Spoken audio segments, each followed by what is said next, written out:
The following is a presentation of Grayson Publishing.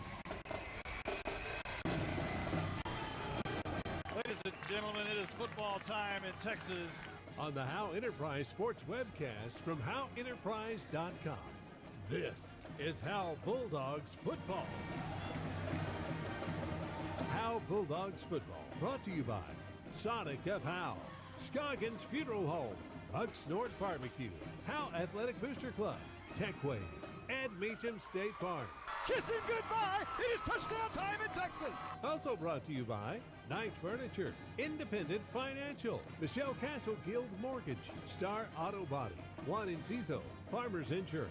Jalen Thornton looking for another seam. Spins out of another tackle. He is electric. Also brought to you by Buffalo Wild Wings, Baker Air Conditioning and Heating, Hit Exteriors LLC, Polio's Pizza Cafe, GCEC, Goodfellas Barbershop, Rapid Electric, Legend Bank, Core Fits Gym, Pradera Mobile Home Community, Ann's Realty Group, Don's Smokehouse, Quick Check Convenience Stores, Texas Bred Lifestyle, Family Attorney Kimberly Killebrew, Grayson Garage Door. It's a Haley's Comet for the first time in his career.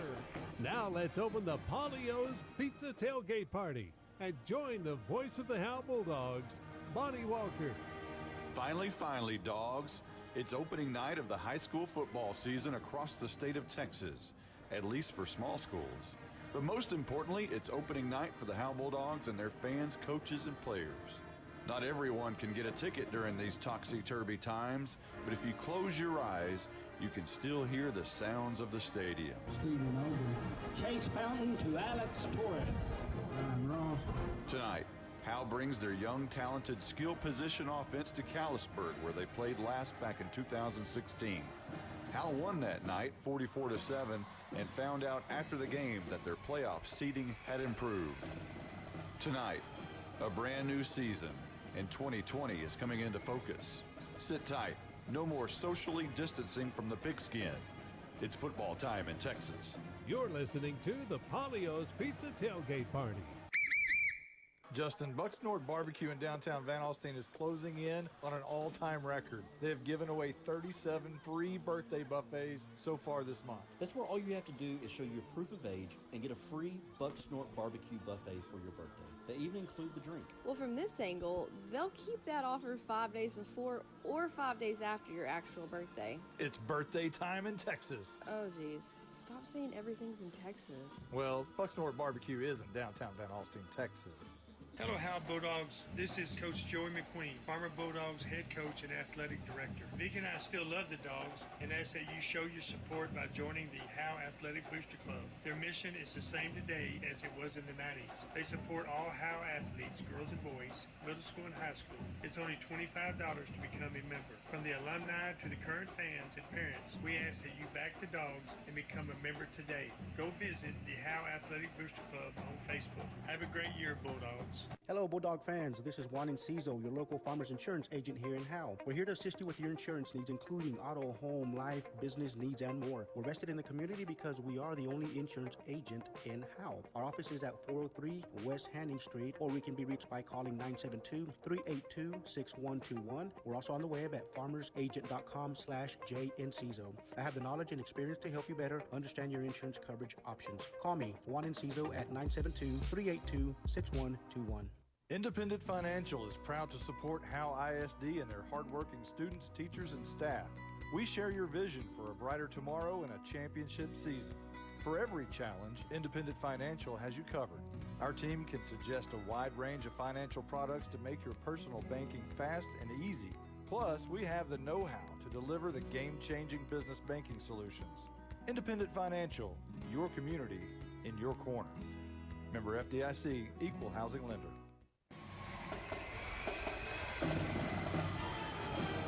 You're listening to the Polio's Pizza Tailgate Party. Today's Senior Spotlight is brought to you by Ed Meacham State Farm. Now let's join Monty Walker with this week's seniors. This week we're joined with Cameron Langford and Joey Heimel. So Cameron, let's talk to you first. First time to play football in a while. When did you last play? 7th grade year. Did you get persuaded to play or what's the deal? A little bit of both. Coach Jay's been trying to get me to come out for a couple years now, and I finally bought into it. So Colton Thurman left. He's the same situation last year, came in and ended up with a Big Dog Award. Does that mean anything to you? I mean, it sweetens the pot a little bit, but I'm more focused on team success and individual. How is it so far being a part of a football team? I like it. It's a great opportunity to join as a family and gain a brotherhood out of it. So you're known for basketball. What do you think about the new head basketball coach, Forsyth? I'm liking him so far. Brings a good energy, and I think he's got the opportunity to turn the team around. I think he can. Other than basketball and football, what other activities are you involved with at Howe High? I'm a member of the National Honor Society. What role will you play on the team this year? Hope to be a big playmaker at the wide receiver, do anything I can to help the team out. First Friday Night Lights. Will you be nervous? I think there's going to be a little nerves going into it, but I think once we get going and get ready to go, I think I'll be good. Callisburg? I think they're a good team, but I think we match up just as well. This is more than a bundle. This is way more than a combo deal. It's your sanctuary, your home field. It's where everything happens. This is your home, your car, your memories. And you want to be sure they're protected with home and auto insurance. As your State Farm agent, I get it. That's why I'm here to help life go right. My name is Ed Meacham, and I'm your Howe State Farm agent. Give me a call at 903-892-3923 or on the web at mredinsurance.com. All right, let's kick it on over here to Joey Heimel now. Now, it is Heimel. Let's get this straight. You punked me last week. I asked you your name. You said Joey Heimel. What's up with that? We had got a change, and I didn't know what it was. So you haven't played football in a while either. When's the last time you played? My freshman year. And what was it like your freshman year? I guess JV, what was it like then compared to now? It's different, harder. So with COVID-19, did you honestly think there'd be a football season? No, I didn't. I thought we would get shut down because of it. A lot of coaching changes. What do you think so far? I love the coaches this year. I think they're great. Do you have a favorite? Coach Headcox. Okay, all right. So you're making an impact in the secondary. He's a defensive coach. That makes sense. Is that a goal that you set for yourself? Is making an impact on defense? Yes, sir, I did. So talk about that. What are your responsibilities on defense as a safety? To not let the ball get past me and to hit people. So on any given night, who are you going to be hanging around, or who's some of your friends on this team? Clay Barnett is the main one. All right. What do you expect to see from Callisburg tonight? I expect them to come out and play their hardest, and us play our hardest too. All right, that's the Senior Spotlight with Cameron Langford and Joey Heimel. We'll be right back. Today's Senior Spotlight is brought to you by Ed Meacham State Farm. You're listening to the Polio's Pizza Tailgate Party. If you've ever been in an automobile accident, who do you trust for your needed repairs? Star Auto Body is Texoma's most trusted body shop, serving all of Grayson County and surrounding counties since 1992. Star Auto Body is locally owned and operated. Services include major collision repairs with or without insurance claims, minor cosmetic repairs, parts replacement, and refinishing. Choose Star Auto Body and Alignments in Howe, Texas, 903-532-5365. Star Auto Body of Howe, Texas. This is Michelle Castle with Guild Mortgage, welcoming you to Howe Bulldogs Football. Guild has been delivering on the promise of home to hundreds of thousands of people just like you for over 60 years. With a big heart and a desire to serve, we're committed to making life better in our communities. This is where we live, and we're committed to building it with you. Guild Mortgage is an equal housing lender company, NMLS 3274. Michelle Castle, NMLS number 231122. Branch address 714 North Travis Street, Sherman, Texas 75090. All loans subject to underwriting approval. Terms and conditions apply. Subject to change without notice. Buying and or selling your next home should be an enjoyable experience. At Ann's Realty Group, our commitment to the personal relationship of the transaction ensures not only the level of communication that you deserve, but also the assurance that we will be here the next time you need us. We're not a big box real estate company by design. The flexibility that the freedom of being an independent brokerage allows us to be fully at your service as you need us to be. Ann's Realty Group and Dick & Broker for all your real estate needs. 903-818-2676. Since 2011, Scoggins Funeral Home and Crematory has walked with hundreds of families through the most overwhelming time of their lives. Their job is simple: to make this season a little easier. What you can expect is a no-pressure, people-first philosophy, custom services for memorials that you'll remember forever, and reasonable pricing. Tommy and Bobby K. Scoggins have built a reputation over the past 30 years in the funeral business for making every family feel at home. Visit ScogginsFuneralHome.com or call 903-482-5225. You're listening to the Polio's Pizza Tailgate Party. Today's District 5 3A Division I Roundup is brought to you by Grayson Garage Door. Now let's join the blizzard. Blake Burnett with the District 5 3A Division I Roundup. Once again, the Howe Bulldogs received no favors from the UIL in realignment. Howe, with 356 students, was 6 over the cutoff, and they were thrown into one of the toughest 3A Division I districts this season. Pottsboro is picked to win the district, followed by Winsboro, Mineola, Mount Vernon, Rains, Commerce, Howe, and Bonham. 8-team districts are tough for everyone. 4 teams get in, so all 8 teams will be battling that out this season. 2 players to watch for in the district is the preseason offensive MVP, Pottsboro quarterback Braden Pyler, and the preseason defensive MVP, Mineola linebacker Travion Sneed. Pottsboro will start this season against Community. Look for the Cardinals to score a lot of points this season with quarterback Braden Pyler returning and wide receiver Titus Lyons. Winsboro starts the season against Paul Pruitt. This is the best game of the week that consists a District 5 3A team. Winsboro looks to pound the football this season with 1,600-yard rusher Dominique Allen returning. Mineola will start the season against Canton. They will look to use their do-it-all player Dawson Pendergrass, who was a district newcomer of the year as a freshman a season ago. Rains will start their season against Farmersville. Quarterback Luke Shepard will run their pistol to perfection. Commerce will start their season against Edgewood, and they are bringing back true speedster Jaden Wilson at the quarterback position. Howe will start the season against Callisburg. Quarterback Austin Haley looks to guide the Bulldogs in the right direction this season as they make a push for the playoffs. Bonham starts the season against Quitman. Quarterback Mason Rodriguez looks to bring the magic back that his brother had for Bonham. A lot of good games here in Week 1 as all 8 teams start their quest for the playoffs. District 5 3A looks to have a lot of competition all the way down the stretch of the season. Today's District 5 3A Division I Roundup is brought to you by Grayson Garage Doors. You're listening to the Polio's Pizza Tailgate Party. Are you motivated? Coach, we're highly motivated for Sonic.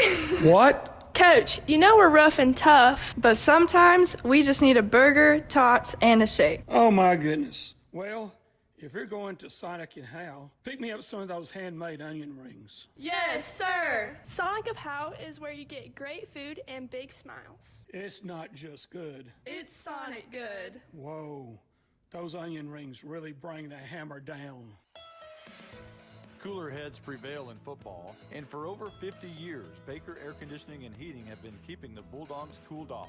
Not too many have reached 50 years in Howe, but Baker Air Conditioning and Heating have been at 215 North Denny Street since Richard Nixon was president. But there's nothing tricky about Baker Air Conditioning and Heating. They have a great reputation by servicing all brands. If the heat gets to you, call them at 903-532-6255. Corfit Gym on Haining Street in Howe has a lot of new things to offer. Did you know they have an Iron Mike batting cage for baseball and softball lessons with on-site instructors? They also have a brand new stand-up tanning bed. Corfit Gym has 4 personal trainers available and features sports performance programs for athletes. Corfit Gym memberships are only $40 for the entire family or $30 per individual. Corfit Gym is on Facebook and located at 300 Haining Street in Howe. Call them at 469-371-0603. Who, why, and how? Who are we? We're Pradera Mobile Home Community. Why live in Pradera? Because of Howe, Texas, that is. Howe is a small community with an outstanding school district and close proximity to all amenities you need. Pradera Mobile Home Community is tucked away between Highway 75 and Highway 5 near Bulldog Stadium. Our residents love that our community is so clean. They also love their 2 parks and their swimming pool. Pradera Mobile Home Community, 903-532-0014. Welcome to the Buffalo Wild Wings Coach's Corner. Now let's join Monty Walker with Howe Bulldogs head coach Bill Jaling. All right, welcome to the first edition of the Buffalo Wild Wings Coach's Corner. We're here with head coach Bill Jaling of the Howe Bulldogs. COVID-19, it's been a crazy year. I've never seen anything like this. How did it affect you and maybe your athletic program? Well, on a personal note, it affected me, being quarantined, or not quarantined, but, we were home and, in our house for multiple months, 1 or 2 months, and that kind of put a strain on your marriage a little bit. I think my wife was like, "You need to go to work now. You need to go to work now." But it affected us, from a family side. My little boy, as you all know, is autistic, and if he ever caught it, that would put us in a whirlwind and stuff like that. But from the athletic program, my heart goes out to our seniors that graduated last year because they lost their spring sports with baseball, softball, track, golf, tennis, and everything. And then, put a big strain on our football program going into this year, not having 3 months of off season. I mean, that hurts any team, not being able to be in the weights and the running for those 3 months. So when we got them back in June, it was, get them back in shape as quick as we could, which I was really happy with our kids. They came in good shape so that you could tell they were doing things on their own at home. But, we saw it early in camp this year, with a couple injuries right off the bat. And, you can chalk that up to bad luck, or you can chalk it up to that we didn't have a full off season, because my first year here we had a lot of injuries and I didn't have a full off season with them. Last year we had minimal injuries all year long because we had a full off season. So this year, my biggest fear is, will we have more injuries due to not having a full off season? And, it all goes back to that COVID thing. Yeah. So. Well, before COVID, back in February, the UIL lowered the boom on Howe again. Second time in a row, you were over by 6 students, dropping back down to Division II. And not only that, they put you in an 8-team district with where you need like a chartered plane to get to some of these places. Yeah, absolutely. Travel's going to be brutal. I mean, fortunate this year the way the schedule drew on the varsity level. We got all 5 of the East Texas schools at home. But next year, that puts us on the road, puts our JV traveling this year. But no, UIL did not do us any favors. This, to me, is the toughest district in 3A Division I, maybe outside of a couple of the South Texas districts. I mean, I firmly believe the state champion will come out of either our district or our region, no matter what. So, yeah, it just puts us at a complete disadvantage on Friday nights. I mean, we're playing schools that are 100 plus more than us enrollment wise. They'll be 2 platooning. Our kids are going both ways, and it's just we didn't get any favors from UIL, so I'm not a big fan of UIL right now. You touched on the seniors from a year ago. You lost some big ones, JC Help and Stell, and some others. What are you going to take away? It was a great senior class, and you talked about that last year. Mm-hmm. What are you going to remember the most about that senior class? I'm going to remember that senior class was just a good group of kids that really set a strong foundation for what we're trying to build in our Howe athletic program. They were good leaders. They really brought the younger kids and took them under their wing and everything like that. So it was just, I guess, couldn't ask more of those kids. I mean, J.C. Heppenstall, Leighton Elvington, Caden Harmon, Arturo Louder, those kids, Jaron Ing, I mean, Stephen Walter, I can name all of them. I mean, Hunter Brusso, I mean, I can name a ton. But that senior class just set a really good foundation for our football program, and I was very proud of them. I miss them dearly, but I couldn't have asked more from them. They set Bulldog Pride as an example, because we saw it every game last year. They never quit. They kept fighting as hard as they could, and that's what we're trying to build. We'll be back in 30 seconds on the Buffalo Wild Wings Coaches Corner. Get to B-Dubs on Thursdays for buy one, get one free boneless wings. Or as we like to say, 100% more wings. That's right. When you buy boneless wings on Thursdays, you get the same amount of wings for $0.00. Basically, the second order is 100% off. So get here for buy one, get one free boneless wings on Boneless Thursdays. Buffalo Wild Wings. Roar! Buy one, get one of equal value free. Dine in at participating locations. Takeout is limited and may vary by location. Size exclusions may apply while supplies last. Limit one offer per customer. Not valid with any other coupon. Coach, a new coaching staff. Tell us about the new faces. We've got several new faces on the staff this year. I'll start with Jeremy Forsythe is coaching our B-backs, which is our fullback position, and he's also our head boys basketball coach. Will assist in track. Got him out of North Carolina. I mean, so it's a basketball state. Basketball state, yeah. He's going to be a great addition and is a great addition to our staff, not only in the basketball program but in football as well. He played defensive end in college, so he's got a strong football background. But what I loved about Jeremy the most was his passion for basketball is like my passion for football, and that's what we need in our basketball program. A guy that has the same passion for the sport as I have for football, because those kids need that. And I wanted a guy that's going to be here for several years, because we need to establish a program in basketball, not a new coach every year or every 2 years.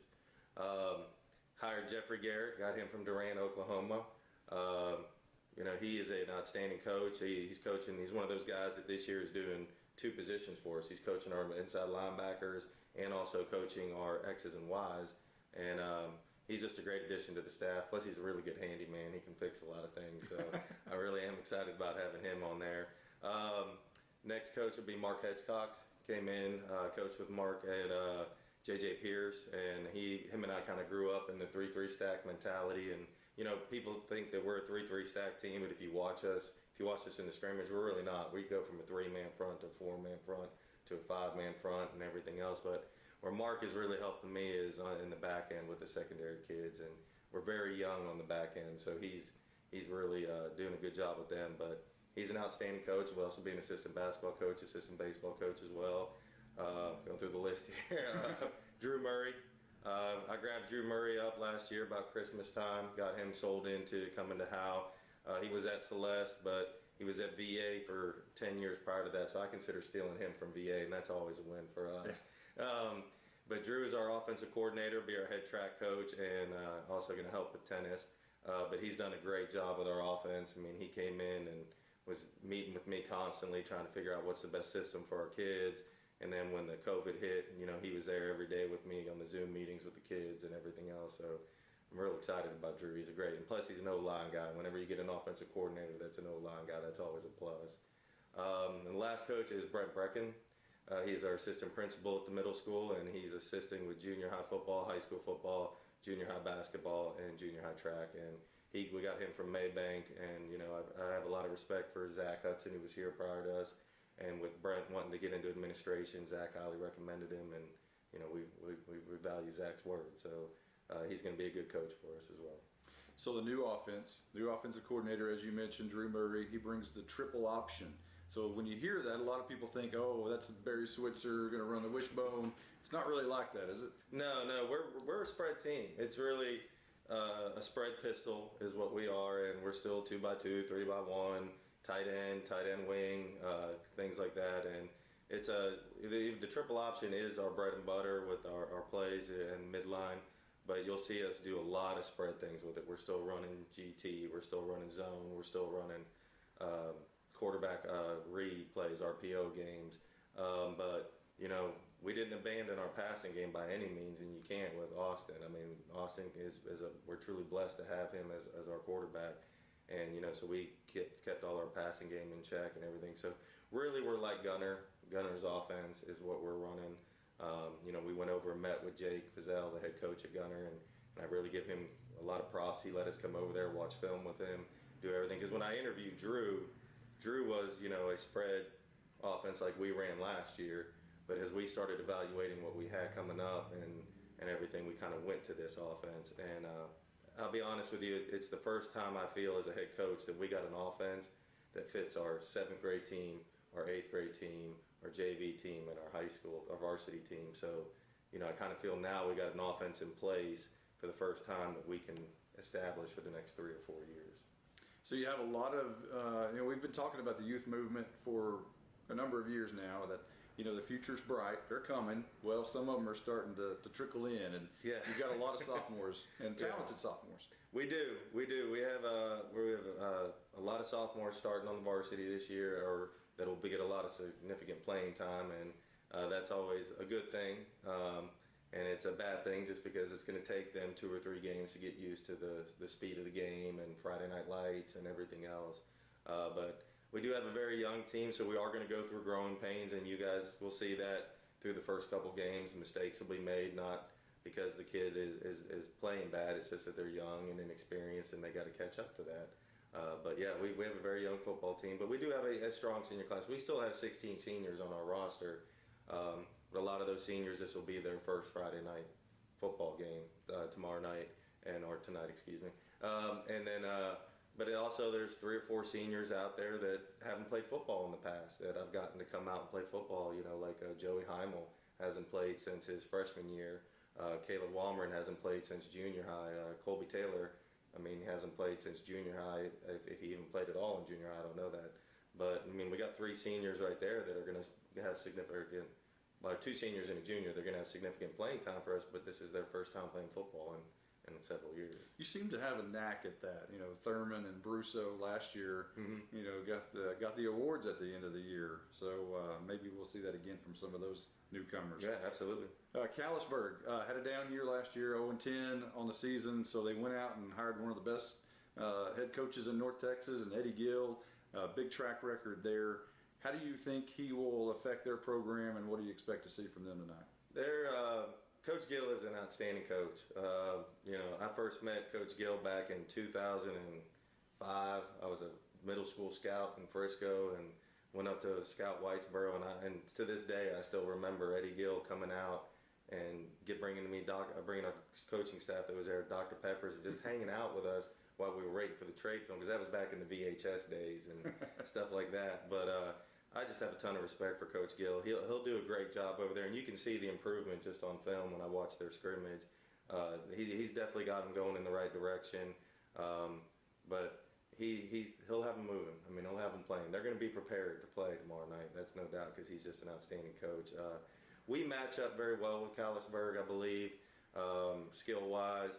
I believe they're a little bigger than us up front, but I think we're stronger than them up front. But, you know, film can be deceiving sometimes, you know, when you actually see it live and going, it could always be different. But I think we match up with him well, and he's going to have he's kind of running some option game too in his offense, but, you know, he'll have him ready to go. But I think it's a good matchup for us for our first game. Today's Coach's Corner has been brought to you by Buffalo Wild Wings. You're listening to the Polio's Pizza Tailgate Party. Members, economic participation, autonomy and independence, education. You're known for being at Whitesboro for a long time, turning that program around from what it was to what it is now, which is pretty good. How fun was that? Oh, it was great. I mean, you know, it was a lot of hard work here at the first, but the kids responded to what we were trying to do and bought in, and it turned, and now they're still seeing that great run of success there. You've got a ton of experience. Any of that help you in COVID? Not at all. I mean, it's a new world every time we wake up in the morning. So I'm just tickled pink that we're getting to play football, and glad to have that. You know, I don't have a whole lot of more season. I couldn't afford to miss this season, so real happy about getting to play. Not a lot of people know this, but you played for legendary Gordon Wood down in Brownwood. Talk about what kind of coach he was. Well, he's won more state championships than anybody else in the state of Texas, which that says a lot right there. He was a guy that wasn't, no frills, very strict, very straightforward. I try to kind of do the same, and I mean, there was no substitute for hard work, and that's constant even in today's glitz and glamour of how fast you are and how long you can throw the ball. I mean, we threw the ball 4 times a game whether we needed to or not, you know, and so I was pleased. I was proud to play for Coach Wood, proud to be a Brownwood Lion, and I'm glad to be back in maroon and white. You know, I started in maroon and white, and so it looks like I'll finish in maroon and white.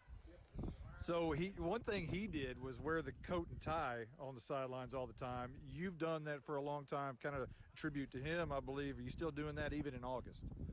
Well, it's a dress shirt and tie in August and in September. When it gets a little bit cooler, then the coat will come out. But yeah, I did that for a long time, even during August. But you know, I'm just softer now. You know, I'm just not as tough as I used to be.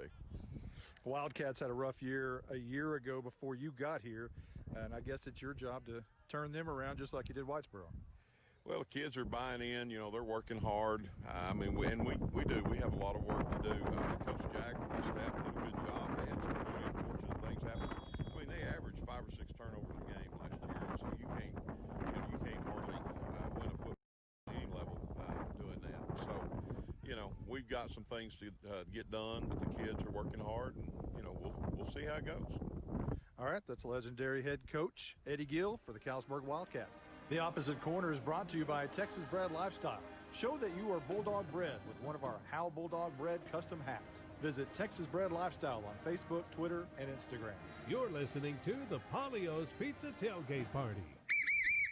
Hello, Bulldog fans. This is Juan Enciso, your local farmers insurance agent here in Howe. We're here to assist you with your insurance needs, including auto, home, life, business needs, and more. We're vested in the community because we are the only insurance agent in Howe. Our office is at 403 West Hanning Street, or we can be reached by calling 972-382-6121. We're also on the web at farmersagent.com/JEnciso. I have the knowledge and experience to help you better understand your insurance coverage options. Call me, Juan Enciso, at 972-382-6121. Independent Financial is proud to support Howe ISD and their hardworking students, teachers, and staff.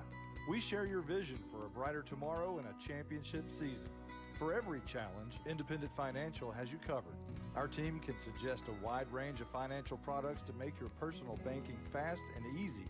Plus, we have the know-how to deliver the game-changing business banking solutions. Independent Financial, your community in your corner. Member FDIC, Equal Housing Lender. If you've ever been in an automobile accident, who do you trust for your needed repairs? Star Auto Body is Texoma's most trusted body shop, serving all of Grayson County and surrounding counties since 1992. Star Auto Body is locally owned and operated. Services include major collision repairs with or without insurance claims, minor cosmetic repairs, parts replacement, and refinishing. Choose Star Auto Body and Alignments in Howe, Texas, 903-532-5365. Star Auto Body of Howe, Texas. This is Michelle Castle with Guild Mortgage, welcoming you to Howe Bulldogs Football. Guild has been delivering on the promise of home to hundreds of thousands of people just like you for over 60 years. With a big heart and a desire to serve, we're committed to making life better in our communities. This is where we live, and we're committed to building it with you. Guild Mortgage is an equal housing lender company, NMLS 3274. Michelle Castle, NMLS number 231122. Branch address 714 North Travis Street, Sherman, Texas 75090. All loans subject to underwriting approval. Terms and conditions apply. Subject to change without notice. You're listening to the Polio's Pizza Tailgate Party.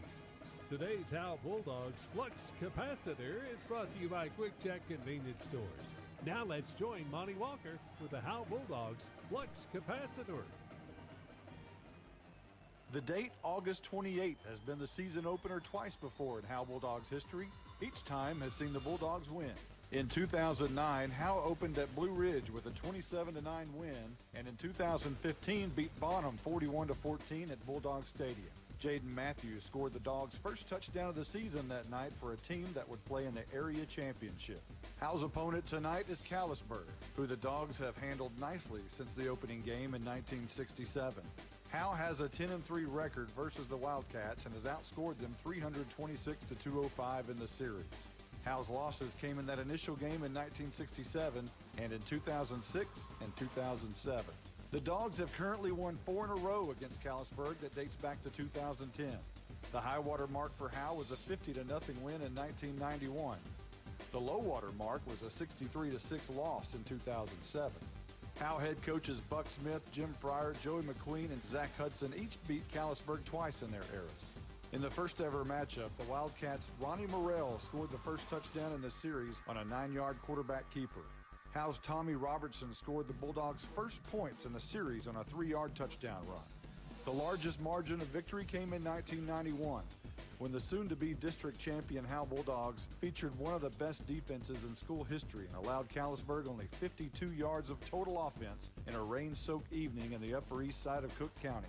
Brian Thomas opened the game with an 85-yard kickoff return, and Howe never looked back. Scott Grogan ran a 42-yard punt back for a touchdown, and Domingo Rivera rushed for 2 touchdowns. Other scores were made by Michael Bailey, Jay Carson, and Brian Freeze. Monty Walker booted a 28-yard field goal to go along with 5 PATs. Downs forward. Family owned and operated in North Texas since 1977. Today's Howe Bulldogs Flux Capacitor is brought to you by Quick Check Convenience Stores. You're listening to the Polio's Pizza Tailgate Party. Buying and or selling your next home should be an enjoyable experience. At Ann's Realty Group, our commitment to the personal relationship of the transaction ensures not only the level of communication that you deserve, but also the assurance that we will be here the next time you need us. We're not a big box real estate company by design. The flexibility that the freedom of being an independent brokerage allows us to be fully at your service as you need us to be. Ann's Realty Group, Ann Dick and Broker for all your real estate needs. 903-818-2676. Since 2011, Scoggins Funeral Home and Crematory has walked with hundreds of families through the most overwhelming time of their lives. Their job is simple: to make this season a little easier. What you can expect is a no-pressure, people-first philosophy, custom services for memorials that you'll remember forever, and reasonable pricing. Tommy and Bobby K. Scoggins have built a reputation over the past 30 years in the funeral business for making every family feel at home. Visit ScogginsFuneralHome.com or call 903-482-5222. Are you motivated? Coach, we're highly motivated for Sonic. What? Coach, you know we're rough and tough, but sometimes we just need a burger, tots, and a shake. Oh my goodness. Well, if you're going to Sonic and Howe, pick me up some of those handmade onion rings. Yes, sir. Sonic of Howe is where you get great food and big smiles. It's not just good. It's Sonic good. Whoa, those onion rings really bring the hammer down.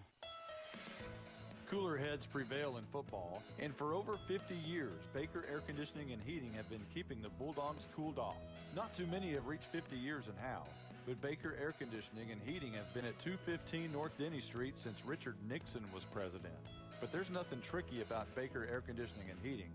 They have a great reputation by servicing all brands. If the heat gets to you, call them at 903-532-6255.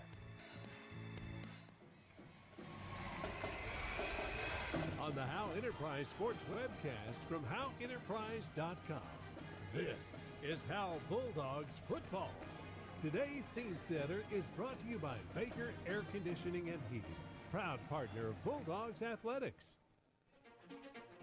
A pandemic is described as occurring over a wide geographic area affecting an exceptionally high proportion of the population. Are we talking about COVID-19?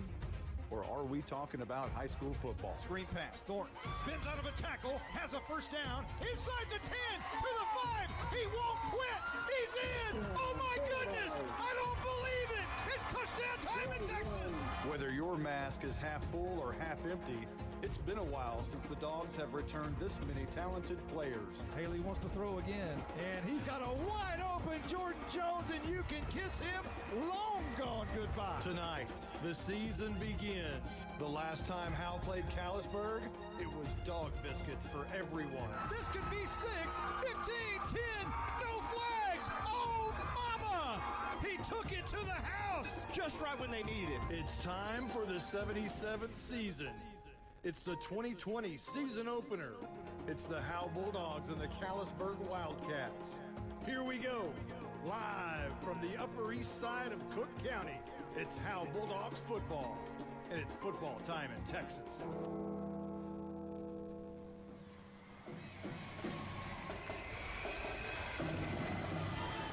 Today's scene setter is brought to you by Baker Air Conditioning and Heating, proud partner of Bulldogs Athletics. You're listening to the Polio's Pizza Tailgate Party. On the Howe Enterprise Sports webcast from HoweEnterprise.com. This is Howe Bulldogs Football. Football time in Texas is just moments away. Now, with the call of the game, here's the voice of the Bulldogs, Monty Walker.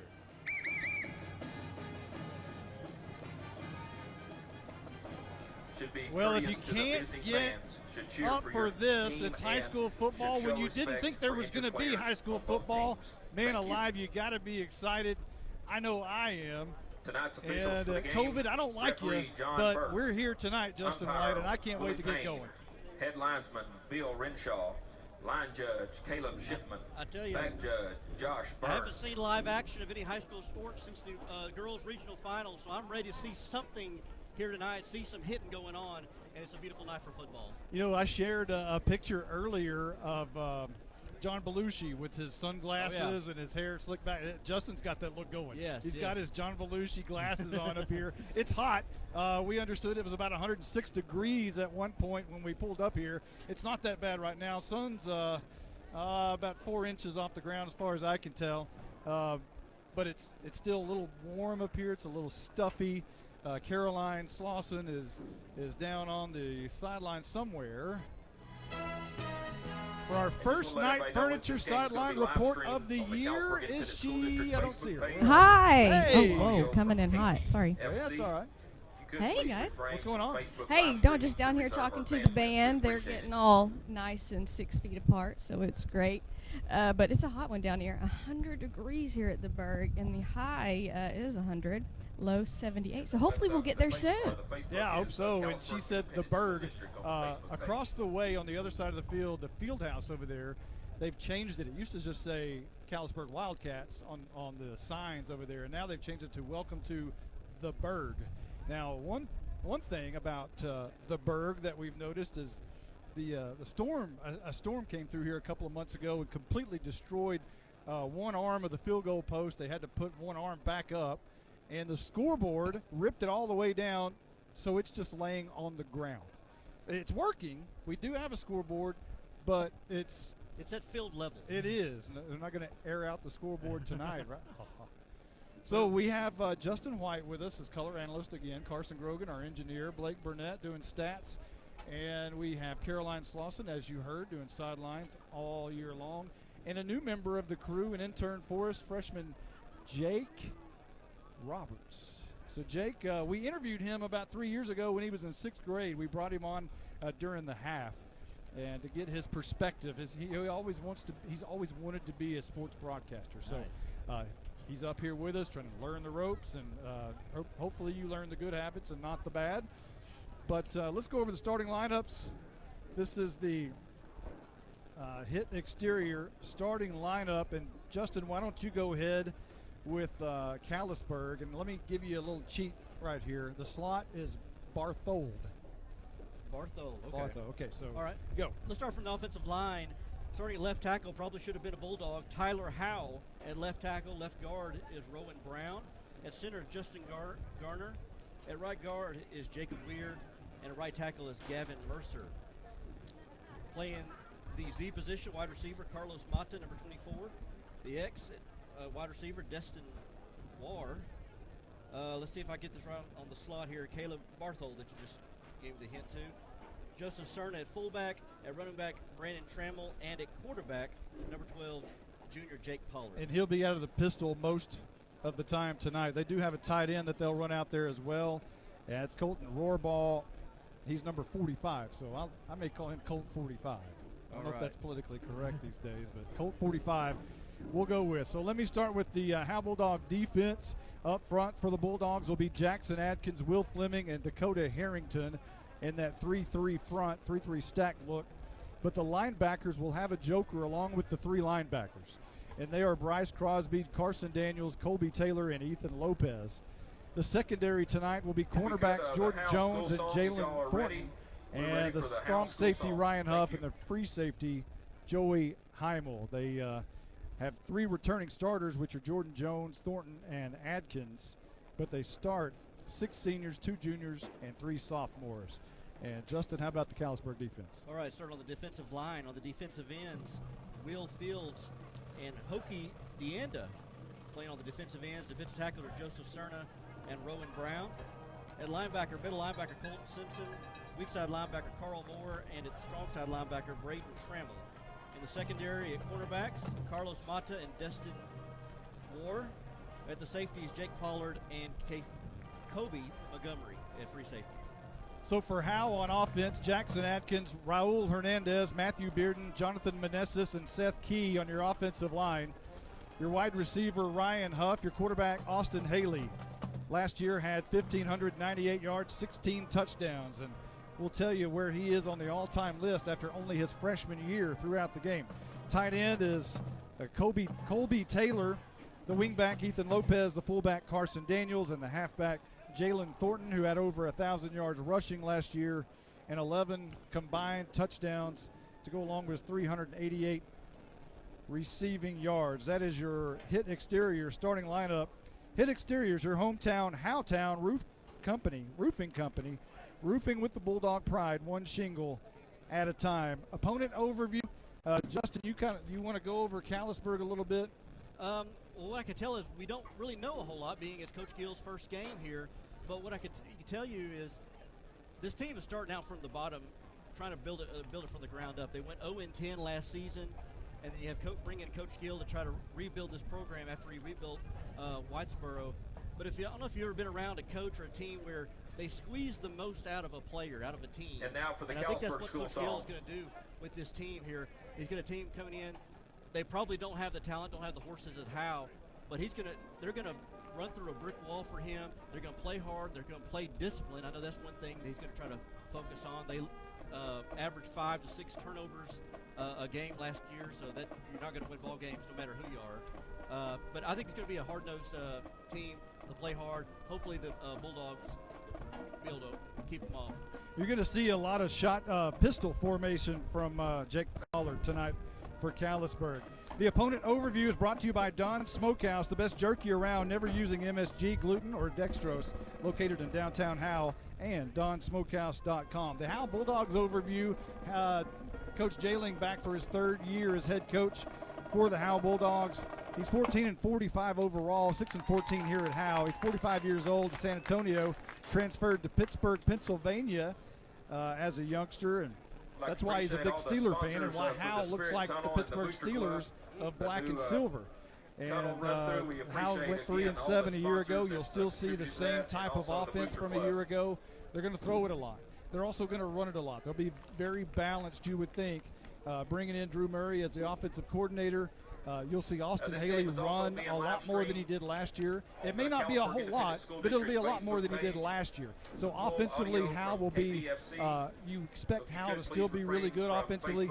Defensively, you've got to replace a lot of those starters like J.C. Helpenstell, Leighton Elvington, who had a lot of tackles, a lot of turnovers last year. And they're going to have to make sure Joey Heimel can man that free safety spot because that keeps Austin Haley off the defensive side of the field. Your Howe Bulldogs overview brought to you by Goodfellows Barbershop. Goodfellows Barbershop in downtown Howe, specializing in all cuts and styles and straight razor shaves.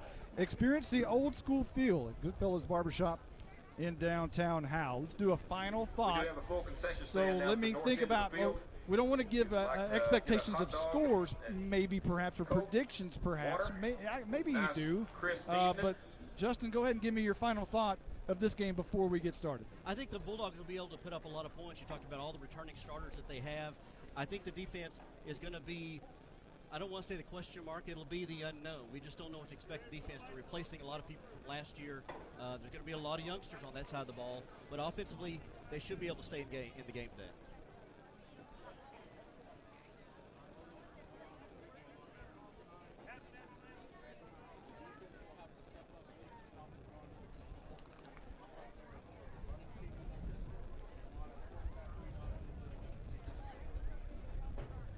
All right. And Caroline, you want to give us a final thought tonight? Are you down there? Yes, I'm down here waiting on the coin toss. Man, I'm just ready to get this football season started. We didn't know if it was going to happen, and we're all just glad to be here. Okay, so my final thought, I will give Howe the edge tonight. They're picked by 10. I'm going to give them 14. Okay. I think we're going to see Austin Haley and Jalen Thornton and Jordan Jones and offensive company do some damage. The question mark obviously is the defense, and we'll find out a lot about that tonight. But I'm going to go ahead and give Howe the nod to start out our very first Rapid Electric final thought. Rapid Electric, don't get shocked. Call them at 903-421-8100. That's your Rapid Electric final thought. And we're just about ready for the coin toss, I believe. Well, they haven't walked out of there, so let's give you the officials. Tonight they're out of the Fort Worth chapter. The referee is John Burt, the umpire Wiley Payne, the head linesman is Bill Renshaw, and the line judge Benjamin Caleb Shipman. The back judge is Joshua Burns, and they're out of the Fort Worth chapter again. Howe will come out tonight in their white jerseys, black numbers, black helmet, black pants with the thick gray stripe, very 1980s look. And the one thing that really makes them look like 1980s is the dogs in script on their helmet. First time that's been there since 1988. So Howe looking sharp, and maybe a little flux capacitor, if you will, for the Bulldogs. They look good. So Callisburg and Howe, we think we might see some Austin Haley numbers tonight. If you're interested to know what the record is for a Howe passer on this field through the years, 150 yards is the most Howe has ever thrown for on this field. Okay. 2 touchdown passes is the most Howe's ever thrown for, and that's been done a couple of times here on this field. Actually, no, those came at home against Callisburg. 1 touchdown pass is the record here at this field for a Howe Bulldog passer. That's Chase Fountain, and that's Jamie Engel in 1988. So if you're Austin Haley and you want to start knocking down some of these records, one over here, all you got to do is pass for 151 yards and throw for 2 touchdowns, and there you go. I would expect he could do that. He did it a few times last year. So I'm hearing some popping. I think that may be Jake's phone again. Hearing some popping. So here come the Howe Bulldogs through the tunnel for the first time in 2020. Jordan Jones leads the Dogs out, holding the Howe Bulldogs flag. And I believe it is Jalen Thornton holding the Texas flag. And they're going to meet down around the goal line in the south end zone, all take a knee, and they're all saying a prayer right there before this one can get underway.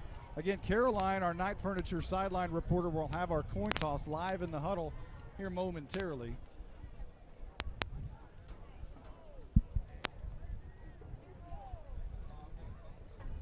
We've got a good little showing from the Bulldog fans. Yeah, unbelievably, you know, in this situation, you would think that, you know, the crowd would be pretty thin. Yeah. Hey, I've seen crowds worse than this, you know, when it wasn't COVID. Everybody on your feet for your Callisburg! And now you can hear the home PA announcer yell for the Callisburg Wildcats to come through.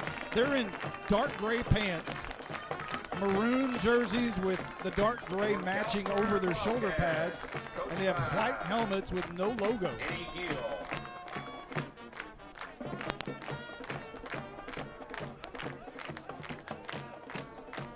So looks like captains are about getting ready to come out on the field. And for the Bulldogs, it appears to be Seth Key that's going to come out by himself. And one captain this year. That's another COVID thing, I'm sure. This will be interesting to see how this plays out. So Jake Pollard, the quarterback for Callisburg, walking out with the officials. Only 2 officials and only 2 players. And here's Caroline. Number 12, Jake Pollard. Guys, the thing is we're getting to play some football. What are we going to do? Toss, we're going to let White call the ball. Heads, tails, heads. What are you going to call? What did he say? Seth Key called tails. It is heads. And it's heads. And Callisburg has won the toss. And defer, okay. So and they are going to defer. Thank you, Caroline, for that. So it appears Howe is going to start with the football first, and they're going to be traveling to the south. Callisburg won the toss. Wildcats They'll receive the ball to start the second half, but Howe's going to start it right now. That'll be nice. Get the ball in Austin Haley's hand first off the bat and see what this offense can do that we've been waiting to see. If we could ask everyone to stand for, that's able, for prayer. So we're about to have a prayer here at the stadium, and then national anthem, I presume. Let us pray. Dear Heavenly Father, we come before you with thankful hearts. We thank you for the opportunity to participate in interscholastic competition once again. We thank you for our school faculty and the sacrifice of their time and patience during these trying times of constantly changing methods of educating our students. Lord, we ask you for your divine protection for all football players, cheer, and band members participating in tonight's game. We ask that you bless all in attendance tonight and provide a safe journey home. We ask all these things and give you all thanks. In Christ's name, amen. Thank you, Faith. Now for the playing of the national anthem.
Texas. Well, how about that? All of a sudden the noise came back on. All right. So, how about that? I have no idea. No idea. But our sound, we've been having issues for, ever since the national anthem. Yeah. Hey, thank you, America. It's all working now, just the right time, huh? I guess so. Maybe that'll work. All right. So, with that, here's a job of an intern. First job, hand me a Diet Coke. All right. Oh, I got a little too carried away there. All right. The ball up to the Wildcats. Here come the Callisburg Wildcats. Let me turn that crowd mic down a little bit. It's a little bit too much, so here we go. The kicker for the Wildcats back deep for the Bulldogs, number 2, will be Carlos Mata, and he steps it off about 5 yards. Jordan Jones and Jalen Thornton back to receive the first kick of the year. It's football time in Texas. And COVID, despite your ridiculousness, the ball is in the air to start 2020. It's going to be taken at the 22-yard line, near side, hit hard, and down quickly is the up man at the 25-yard line. And for Howe, that is Ryan Huff, who takes a pop right after he fields the ball, and Howe will start 1st and 10 from their own 25-yard line. Callisburg is coming out with some confidence, coming in with that hitting hard. I'm sure that's something Coach Gill is trying to instill in this team, toughness. All right. So here come the Dogs on offense for the first time this year. Austin Haley and the number 8. Behind him will be Carson Daniels and Jalen Thornton, moving left to right. From our vantage point, high in the sky on top of the press box, it's hot up here. And Haley wants to snap at the pistol, fakes it. He's going to run the option left side. He's going to keep it around the left edge. He's good for about 9 yards on first down. Close to a first down at the 35-yard line. They actually started at the 26, so give him 9. Have a read option there. Make it to Daniels. Daniels, I thought maybe went a little bit soon. No flag there. And also Haley seeing some of his wheels. We didn't see him run a lot last year. He was able to pick something up there, almost a first down, 9-yard gain. 2nd down and 1. For the Howe offense, moving left to right. Pistol look for Haley, and a little movement, a little early up front for the Dogs. A little bit of anxiousness, perhaps. Yeah, I saw that on the last play there. Daniels last time. I don't know if it was Daniels or maybe one of the linemen that moved that time. Ethan Lopez into the game as a wing. Colby Taylor into the game as a tight end. They'll back it up 5, and now it's 2nd down and 6 for the Howe Bulldogs. This pistol look, they want to look similar to Gunner, what Coach Jay said. They still want to spread it out and keep that kind of concept. Receivers out wide. All right, Haley wants to throw a swing pass, batted down, almost intercepted, and Thornton picks it up, but it's not a lateral. It's an incomplete pass. It was batted down off the edge by the big defensive end, Tyler Howe. Yeah, I was trying to do a quick screen pass over there, to, I believe, to Thornton. Yeah, and Howe able to get Tyler Howe, the defensive end, able to get off the block there and knock that down. And now 3rd and long here for the Bulldogs. That penalty could be costly. The motion up front on 2nd and 1. Now it's 3rd down and 6. Man in motion. It's a toss near side. Thornton makes a cut, throw it down hard at the 30-yard line, maybe a yard. It'll be 4th down and punt time for the Howe Bulldogs on their first possession of 2020. Let's check down on the sidelines with our Night Furniture sideline report. What you got down there? It's really hot, huh? Yeah, really hot, but actually I'm in some shade right now. But as we all know, COVID procedures requires 50% capacity. But even with that, all the tickets sold out for Howe High School today early this morning. So got a lot of support in the stands. Jalen Thornton to punt this one away. And it's an end-over-end kick. It's going to bounce up the Callisburg 40 and take just a few-yard roll, maybe 6, now 7, now 8, to about the 32-yard line. And the Wildcats will start there, moving right to left. Right. Go ahead, Justin. I say you're right, Monty. That last drive, that penalty when they're at 2nd and 2, ended up costing them. Wildcats going to start on the 32-yard line. It'll be interesting to see here, knowing the Bulldogs potency on offense, if the Wildcats will try to play a little keep away here and kind of keep the ball away from the Bulldog offense, keep it away from Haley. Let's see what they do here. So Callisburg takes it with 10:28 on the clock here in the first from their own 32-yard line.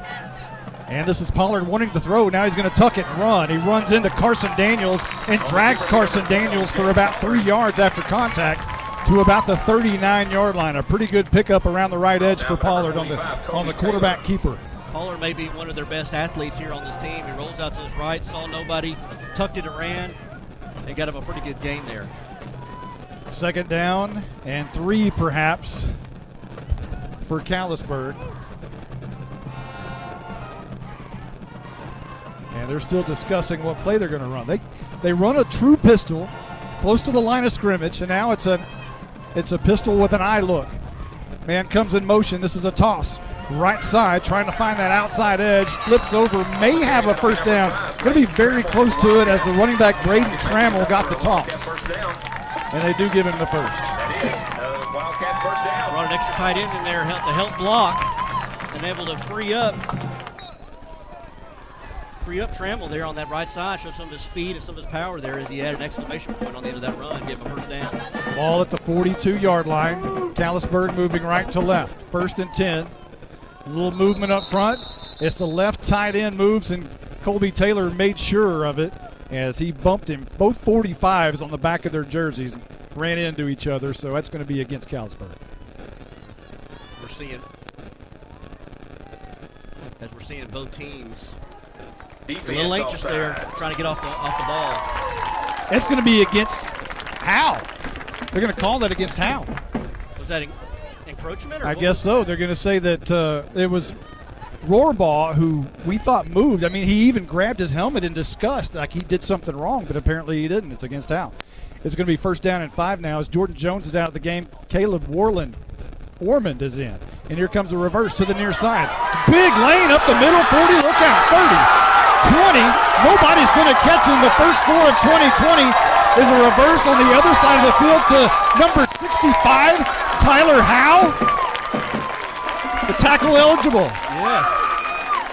I believe he was over there on maybe the tight end or the slot position there on the wingback and came around on the reverse, had the Bulldogs baffled, and he got the reverse, and he had green pastures all in front of him. And we talked about that unknown to that defense for Howe, and we're seeing it right here tonight. 58 yards for the tackle eligible Tyler Howe around the edge on the reverse. And now the PAT by Mata.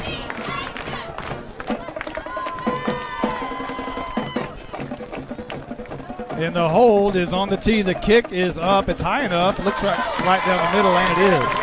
So Callisburg takes the first lead of tonight, 7-0 with 9:10 left to go in the first. We'll be right back right after this. Justin, Bucks North Barbecue in downtown Van Alstyne is closing in on an all-time record. They have given away 37 free birthday buffets so far this month. That's where all you have to do is show your proof of age and get a free Bucks North Barbecue buffet for your birthday. They even include the drink. Well, from this angle, they'll keep that offer 5 days before or 5 days after your actual birthday. It's birthday time in Texas. Oh, geez. Stop saying everything Texas. Well, Bucks North Barbecue is in downtown Van Alstyne, Texas. Hello, Howe Bulldogs. This is Coach Joey McQueen, Farmer Bulldogs head coach and athletic director. Big and I still love the Dogs, and that's how you show your support by joining the Howe Athletic Booster Club. Their mission is the same today as it was in the 90s. They support all Howe athletes, girls and boys, middle school and high school. It's only $25 to become a member. From the alumni to the current fans and parents, we ask that you back the Dogs and become a member today. Go visit the Howe Athletic Booster Club on Facebook. Have a great year, Bulldogs. Mr. Mata's kick is the Tech Wave kickoff is in the air. It's going to be taken by Huff again, the sophomore from the 23-yard line. Makes a move to the middle of the field. He's brought down at the 30, about a 7-yard gain by Huff to begin the Howe Bulldogs' second drive. Again, Howe started with a 9-yard run on their very first play of the season, but a false start backed them up, and they couldn't get out of that. And now on their second possession offensively will start from their own 30-yard line. At this point, you put that in the rearview mirror, you start over, you got a new set of downs, new series. You just forget about that and execute your offense. So your hit exterior scoring drive recap for Callisburg was 3 plays and 68 yards, ended with a touchdown by Tyler Howe of 58 yards. Here's Austin Haley with Dylan Hughes behind him in the pistol, and the handoff to Hughes, left tackle, and he dives forward. His feet went out from under him, but a good gain of about 6 yards up to the 36. They made a read there and gave it to Hughes right up the middle. They had a big hole there, and I like Hughes, the way he runs a little bit of power. Second down and 4 coming up, 8:44 on the clock here in the first. Just underway, Callisburg up 7-0 after a tackle-eligible 58-yard reverse for a touchdown. Here's a handoff to Hughes up the middle, same play. And that's good for about 3 yards, and a flag comes in late at the back of the play from the back judge. I thought I saw somebody move early again. I don't think that's what the flag is. But it seemed like the Bulldogs were getting off the line just a little bit early. Luckily, they haven't been called for it. But what is this penalty? Blocked below the waist against Howe. So again, another penalty after a good first down run. And that'll back them up here. Let's see where they're going to spot the ball. Well, it's one thing if you're getting beat, if they're just better than you. But if you're shooting yourself in the foot here, and they've done that here on two straight drives, and this time they're putting themselves back way behind the sticks on 15-yard penalty. So now back to their own 21-yard line. Ouch. It's second down in a long way, about 20 to go. Haley wants it, drops back, another penalty for Howe. My goodness. I told you, there's somebody moving early up there on that line. False start against Howe. Back it up again, legal procedure. So it was second down and 19. Now it's second down and more than that. 24 perhaps. So the ball spotted at the 16-yard line. Second and 24. They're call a timeout. And Howe's going to call a timeout. My goodness. Not a good start. Not. It's 2020, right? It's 2020. Yeah. We're going to take a quick timeout. We'll be right back. Hello, Bulldog fans. This is Juan Enciso, your local farmers insurance agent here in Howe. We're here to assist you with your insurance needs, including auto, home, life, business needs, and more. We're rested in the community because we are the only insurance agent in Howe. Our office is at 403 West Handing Street, or we can be reached by calling 972-382-6121. We're also on the web at farmersagent.com/JEnciso. I have the knowledge and experience to help you better understand your insurance coverage options. Call me, Juan Enciso, at 972-382-6121. Independent Financial is proud to support Howe ISD and their hardworking students, teachers, and staff. We share your vision for a brighter tomorrow and a championship season. For every challenge, Independent Financial has you covered. Our team can suggest a wide range of financial products to make your personal banking fast and easy. Plus, we have the know-how to deliver the game-changing business banking solutions. Independent Financial, your community in your corner. Member FDIC, Equal Housing Lender. On second down and very long, Austin Haley rolls around to the right side, has to cut it up to the middle, has lots of room and gets up a lot of yardage, eats up a lot back to the 29-yard line. So a nice job by Haley to scramble and get some of those yards back. Yeah, that was all Haley right there. Callisburg was expecting the pass, had to fit it downfield. Haley able to avoid tacklers to get a good gain there to make this reasonable. And now it's third down and 11 with Carson Daniels right behind Haley. The ball goes through his hands and he has to fall on it. He just got a little bit antsy, went too early, wanted to move quickly, but the ball got away from him a little bit. So now it's punt time again for Howe. Yeah, Jalen Thornton was going into motion. I wonder if he's going to try to throw it to Thornton on the swing pass. But as soon as he got it, he just tried to throw it before he caught it. And it caused a fumble, and everything's going wrong here for the Bulldogs. not a good start for Howe. 6:49 on the clock. And Thornton is back to punt this one away again. This one, a high kick goes off the side of his foot. It's going to go near the out-of-bounds mark and will go out of bounds at about the 50. Not a bad punt, but not a great one. And Callisburg, again, starts with pretty good field position. They started at for their own 32 on their first drive, but now we'll start right at midfield. Well, playing this option type of offense here, defensively, you got to stay on your assignments. Don't try to over-pursue. Everybody's got their assignment. First down and 10. Right to left goes Callisburg. Again, maroon jerseys, gray pants, and white helmets without a logo. Pistol formation for Jake Pollard. And a fumble on the play. Howe tries to get it. It's still loose for the whistle was blown before anybody had even had possession of it. But Callisburg is going to retain possession. Yeah, that was interesting. Yeah, the running back there dropped the ball there right there on the floor.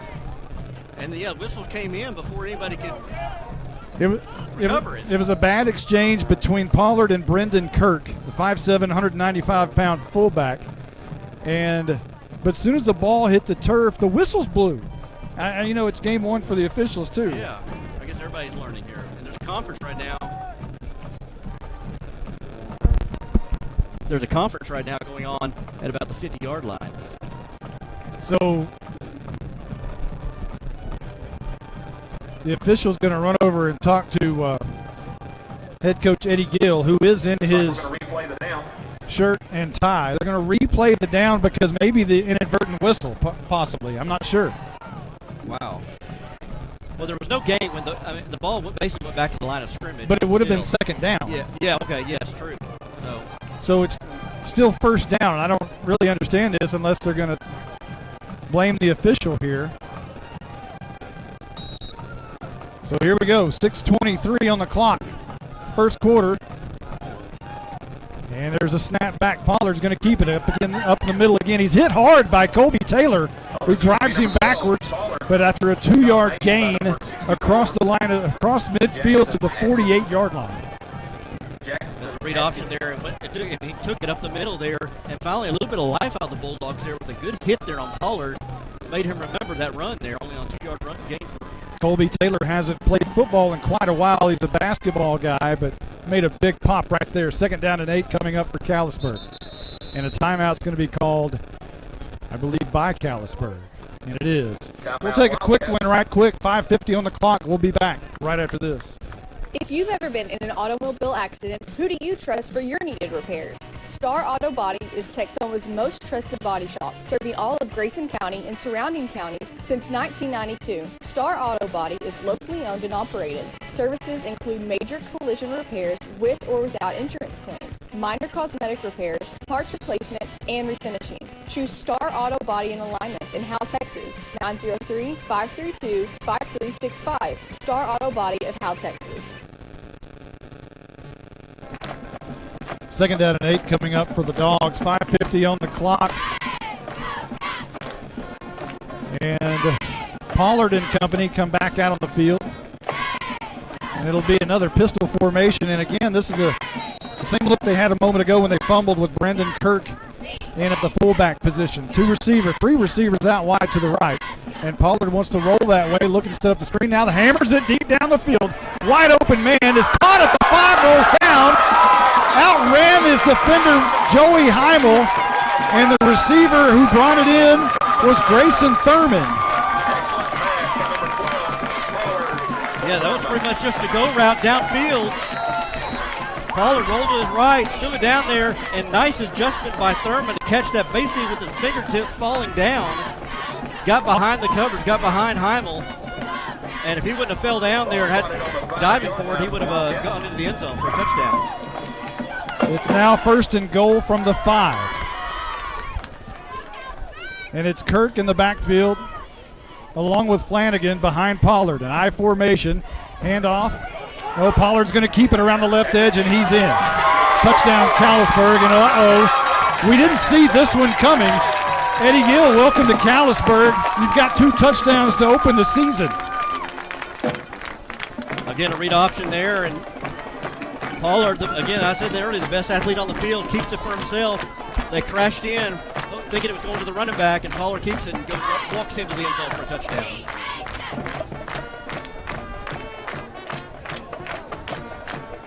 Your hit and exterior scoring drive recap, 3 plays and 50 yards. Mata's PAT is true, and Callisburg has an unexpected 14-0 lead with 5:11 left to go in the first quarter. We'll be back right after this. This is Michelle Cassie with Guild Mortgage, welcoming you to Howe Bulldogs Football. Guild has been delivering on the promise of home to hundreds of thousands of people just like you for over 60 years. With a big heart and a desire to serve, we're committed to making life better in our communities. This is where we live, and we're committed to building it with you. Guild Mortgage is an equal housing lender company, NMLS 3274. Michelle Castle, NMLS number 231122. Branch address 714 North Travis Street, Sherman, Texas 75090. All loans subject to underwriting approval. Terms and conditions apply. Subject to change without notice. Buying and or selling your next home should be an enjoyable experience. At Ann's Realty Group, our commitment to the personal relationship of the transaction ensures not only the level of communication that you deserve, but also the assurance that we will be here the next time you need us. We're not a big box real estate company by design. The flexibility that the freedom of being an independent brokerage allows us to be fully at your service as you need us to be. Ann's Realty Group, Ann Dicken Broker, for all your real estate needs. 903-818-2676. Number 15, Ryan Huck.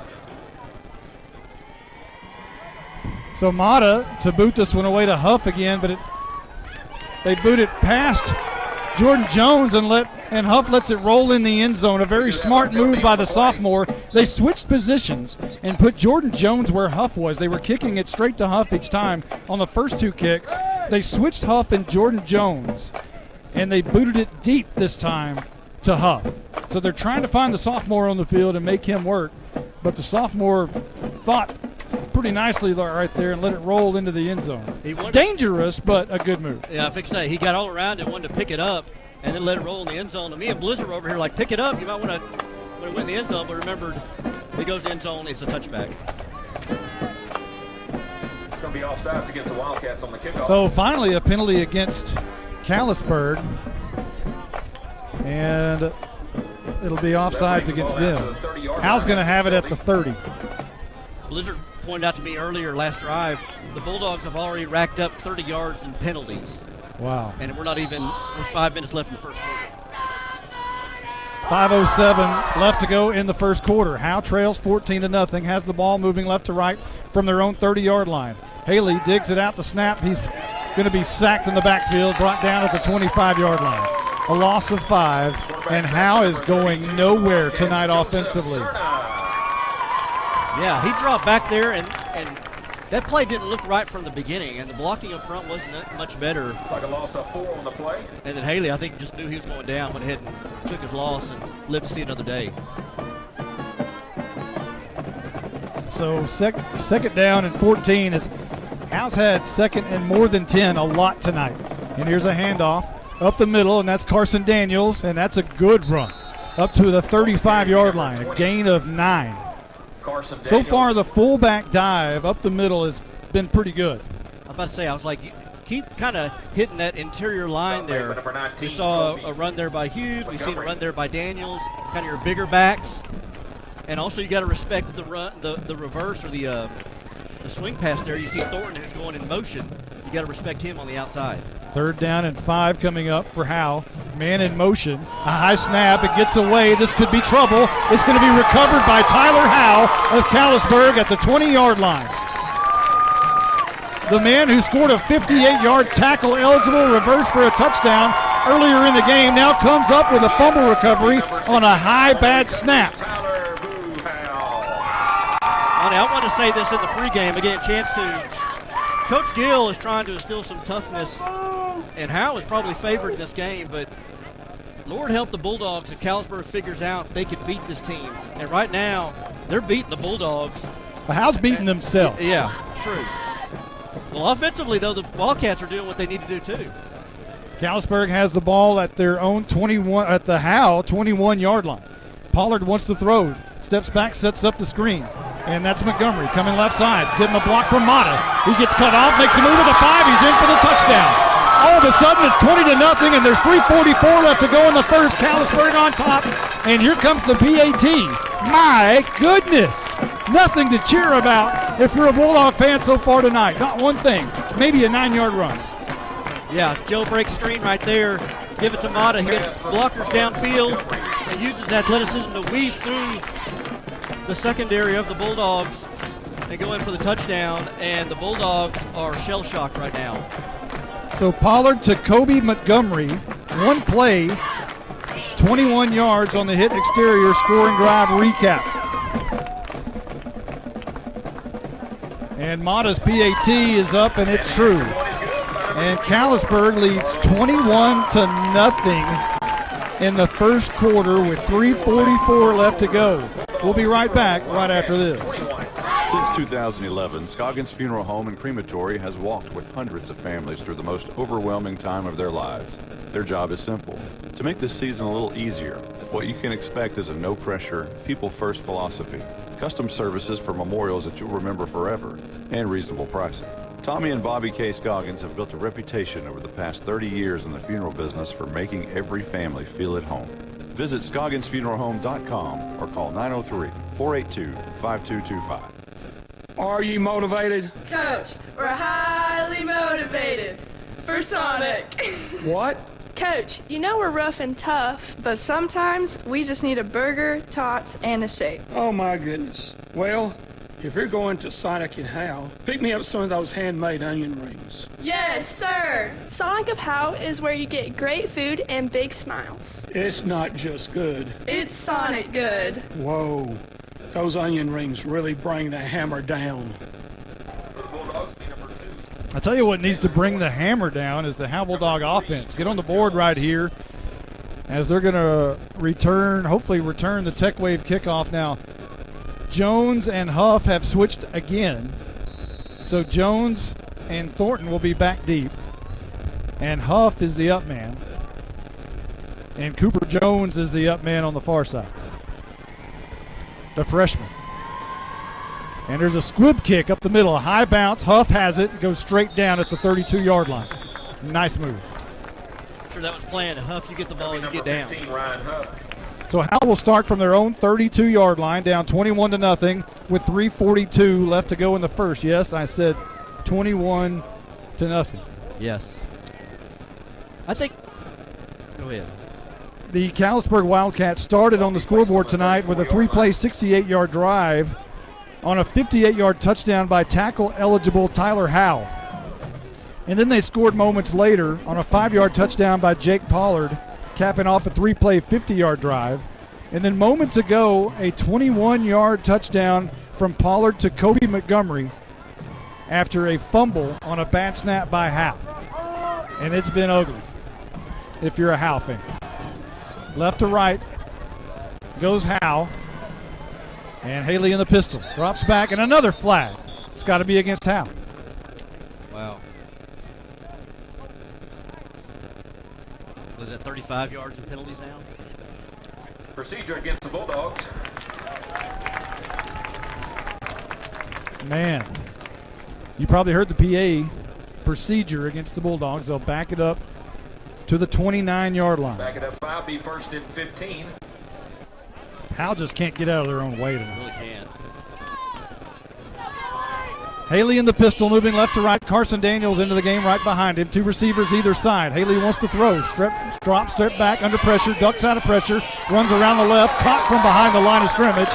A loss of about 2 yards, back to the 27. Well, that time he didn't have a lot of protection, a lot of time to throw, dropped back, and that pocket collapsed quickly. He moved up, gained maybe a yard or so, if that, and they're looking at second and long. It's been second down and long on each possession. Second down and 15 right here. So Haley with Daniels behind him. 3 receivers on the left, 1 near side.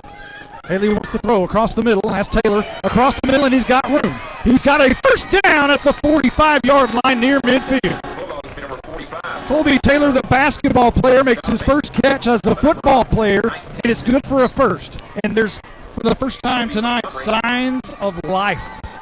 There you go. You build off that. You got your first down of the night. And that's one thing I was going to say. We're about to get the first down. We're even thinking about scoring. And right there, Colby Taylor got a big game. They'll mark it at the 46, first down. Here's a toss and another flag on first down. My goodness. It's just hard to watch. Procedure against the Bulldogs. Frustrating. Procedure again. Again. And a blizzard tells us it could be procedure every snap if they wanted to call it. One thing I'm not seeing is it on the offensive line or is it one of the receivers? Okay, so the line is having getting off the ball just a little early. So back to the 41-yard line. First and 15 again. Man in motion. And this is going to be an inside trap to Cooper Jones, his first carry of his career. And the freshman's going to get 1 yard to the 42-yard line. Spread him out wide, try to get Jones there in the middle. I like trying to go back to Carson Daniels or Dylan Hughes on the fullback dive. If they had some success with that, go back to that. Of course, you're finding yourself in long yardage situations and you throw the ball. Huff is split out wide to the left, and Taylor split out wide to the near side.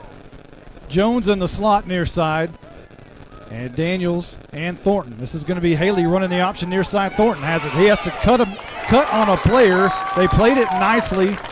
And back to the original line of scrimmage of this series to the 46-yard line for Thornton. And it's going to be fourth down, I believe. 4th and 10, or is it third down? It's third down and 10. Good job there by the Callisburg defense. Moved laterally with Haley. Played assignment football. As soon as he got that to Thornton, they were able to take him down for a minimal gain. Daniels, the only man in the backfield, and the pistol behind Haley. 3 receivers left side, 1 to the near. Haley looks left side, wants to throw. A little bit of a pressure, flushes him out of the pocket, throws deep down the field. It's going to be caught by Jones at the 40, steps out of bounds at the 35-yard line. Cooper Jones makes the catch and a first down. Although there's flags down in the backfield, one may be holding and one may be roughing the passer, the blizzard says. That was a good grab there by Cooper Jones. We expect a lot from that freshman there. But yeah, let's sort out the flags here. Haley got hammered pretty good at the end of that play. Have holding against the Bulldogs. Then we have personal foul against the Wildcats. Offset penalties. Replay the down. Oh, my goodness. How can't catch a break? They really can't.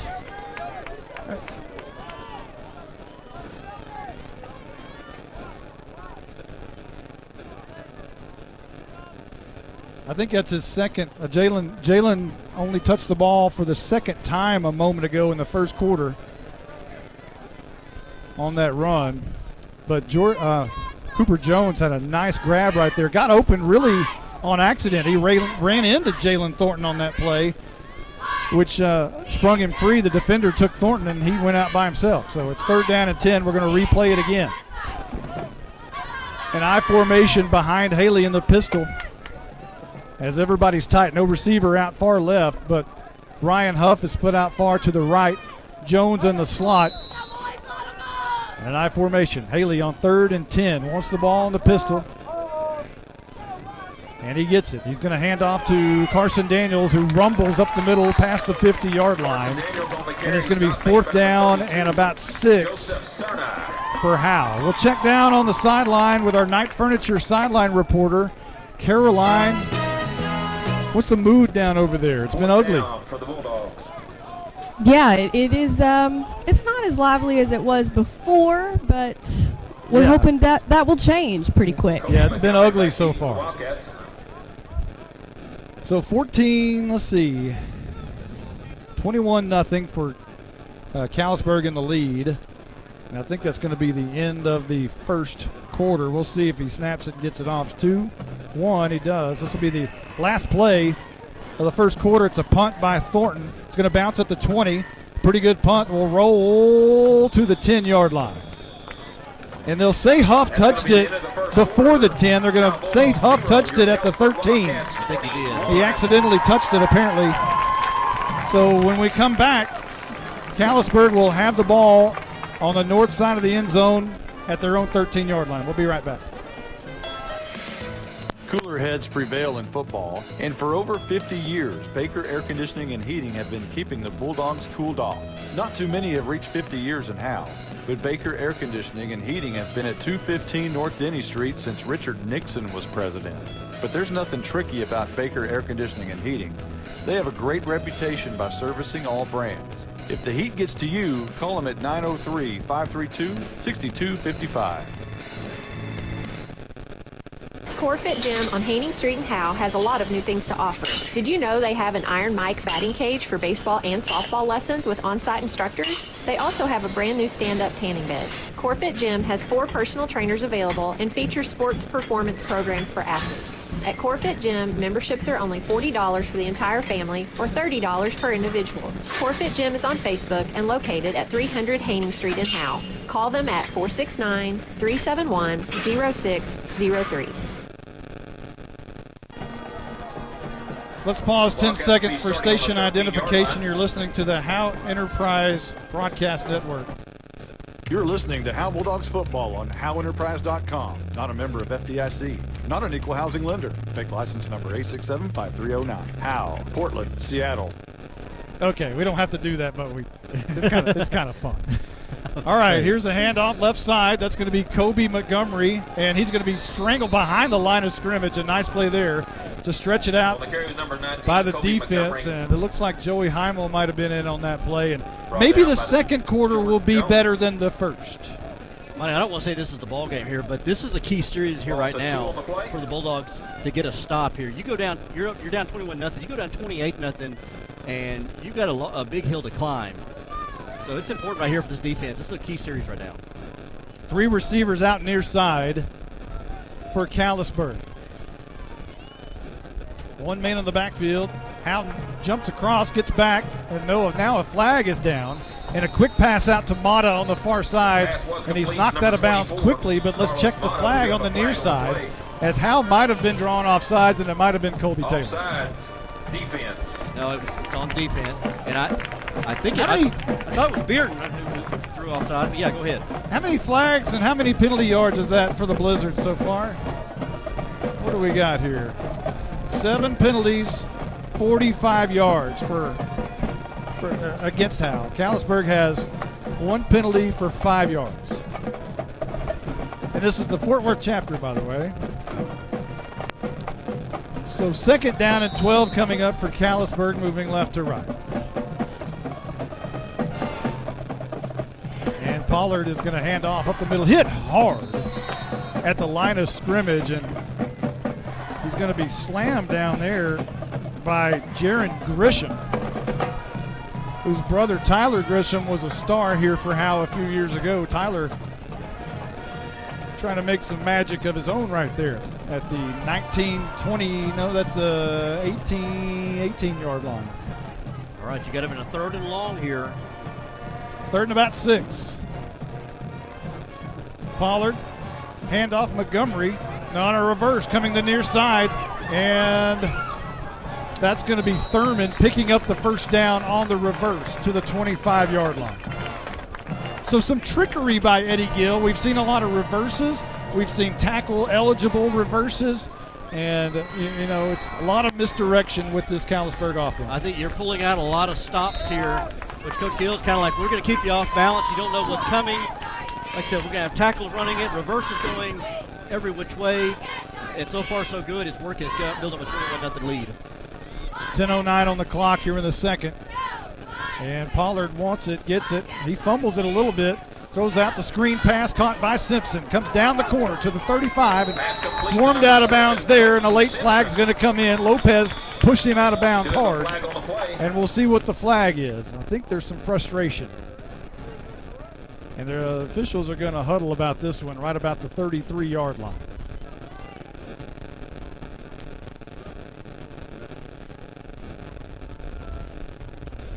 They could be talking about an ineligible receiver or they could be talking about Ethan Lopez hit out of bounds there. But that came from the official way across the field, so I don't think that was it. And I don't think Lopez did anything harmful or anything like that, knocking him out of bounds. He hit him with the shoulder, and he wasn't already out of bounds or anything. That's a pretty good little conversation here. It's like Bull Durham on the mound, you know. You having chicken tonight, or? Here comes the call. It's a personal foul against Callisburg. Hey, is that 20 yards in penalties? Yeah, for Wildcats. Well, they're calling it both ways. Trying to call it tight tonight. So that one will back up Callisburg. See where they spot this. 15 yards is a pretty healthy one. So they'll spot it at the 18-yard line. It might have been a blindside block on Jordan Jones, we hear from the Blizzard. And then we can see the back judge come in throwing a flag, and I wonder if that's a sideline infraction there against Coach Gill. He was looking right at him as he... Is that another flag? I believe, yeah. Okay. So now they're going to spot the ball inside the 10 to the 9. Unsportsmanlike conduct against Callisburg. Yeah, how definitely needed that break. Definitely. Now it's... So basically that's 30 yards of penalties right there. My goodness. From the personal foul and the unsportsmanlike conduct. I believe the unsportsmanlike conduct was against Coach Gill, or at least the sidelines. So it was going to be first down and about Collinsville, and now it's first down and about Tioga.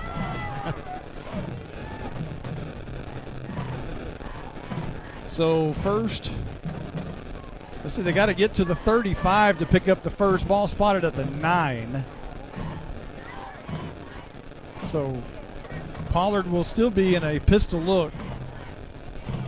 2 receivers on either side. Simpson down here at the bottom, guarded by Jordan Jones. And there's 2 slots standing next to each other on the right side of the line. Pollard's going to keep it around the left edge. He has some room, and he's hit hard, but not wrapping up his Heimel, and he bounces out of that tackle up to the 21-yard line. A nice run there by the quarterback. Well, the head receivers spread out, so it took some defenders off. The Bulldogs took him out wide, and he just went right behind his left guard there, and then added an exclamation point at the end of that run and gave them a little bit of breathing room now. Just a straight quarterback keeper, just straight up the middle. So ball at the 21. It's still second down and 16 for Callisburg after that nice pickup by Pollard on the left edge on the quarterback keeper. Pistol formation again as both sides of the ball running pistol. There's a handoff, little miscommunication, and up the middle, a few yards up to the 25-yard line goes the scat back Trammell. That was a slow developing play there between Trammell and Pollard. And it gave the Bulldogs enough time to really close up the gaps there in that defensive line there. And makes it a 3rd and long now, 3rd and 10 for the Wildcats. Don't bail them out here right now. You got him up against the ropes. I said that was Trammell. It was actually Carl Moore on his first carry of the night. And again, like you said, 3rd down and 10, don't let them out here. You know something's going to come out deep down in the trick bag. Typically in this situation, it's been some sort of a misdirection. I would imagine you'd see something of the same right here. 2 receivers near side, 1 man in the backfield behind Pollard, and a flag is down. And I believe it's a delay of game against the Wildcats. it will be delay of game. Okay. So, again, hey, second quarter for Callisburg is kind of what happened to Howe in the first quarter, although Howe's got to start capitalizing on points. Yeah, Callisburg capitalized on the Howe penalty. Howe's got to capitalize on the Callisburg penalties.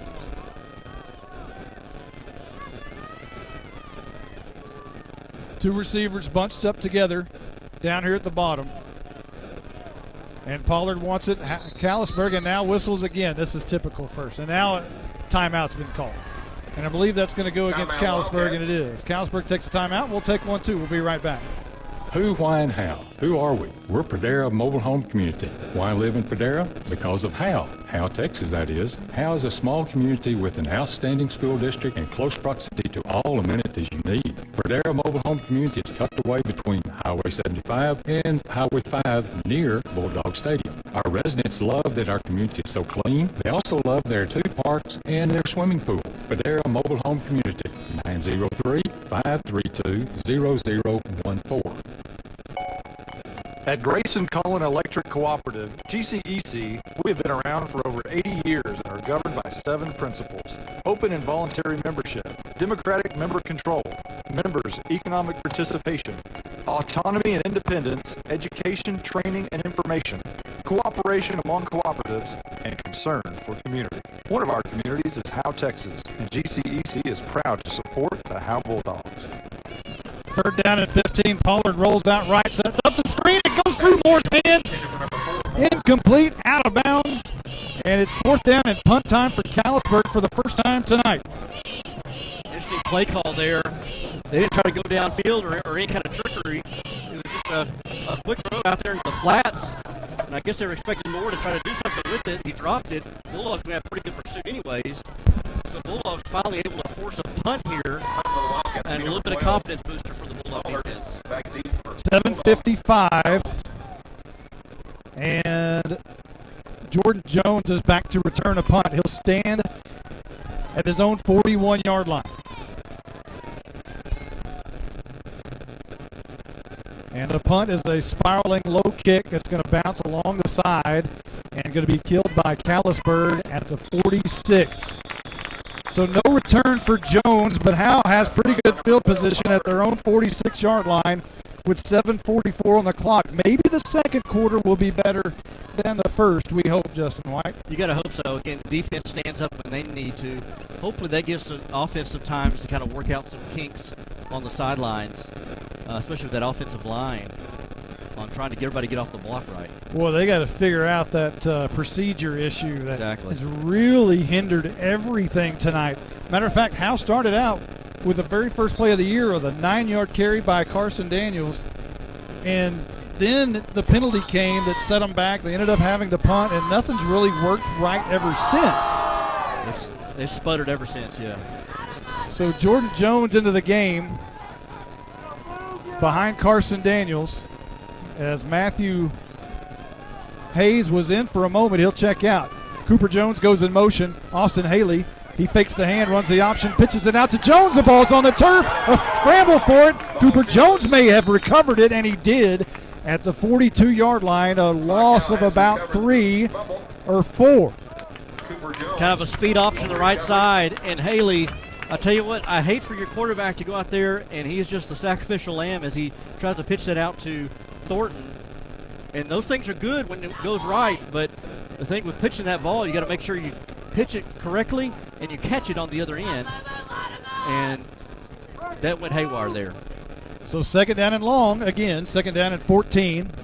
And Haley wants to throw, drops back under pressure, escapes, and now can't escape. Sacked. Back to the 38, and Howe goes backwards and backwards and backwards and backwards to the 38-yard line. I believe number 57, Will Fields, had a free shot there at Haley, and Haley was able to avoid him, but not the other Callisburg defender. He had no time to sit back and throw. He was immediately under pressure.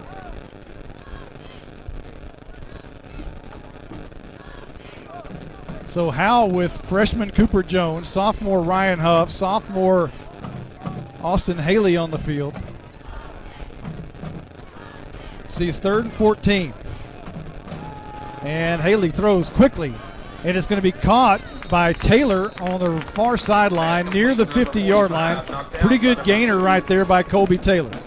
So far, he's had 2 catches and some pretty good yards. I like when you get the ball in his hands. He's a big kid, got a little bit of speed to him, kind of like a Gronk effect to him there.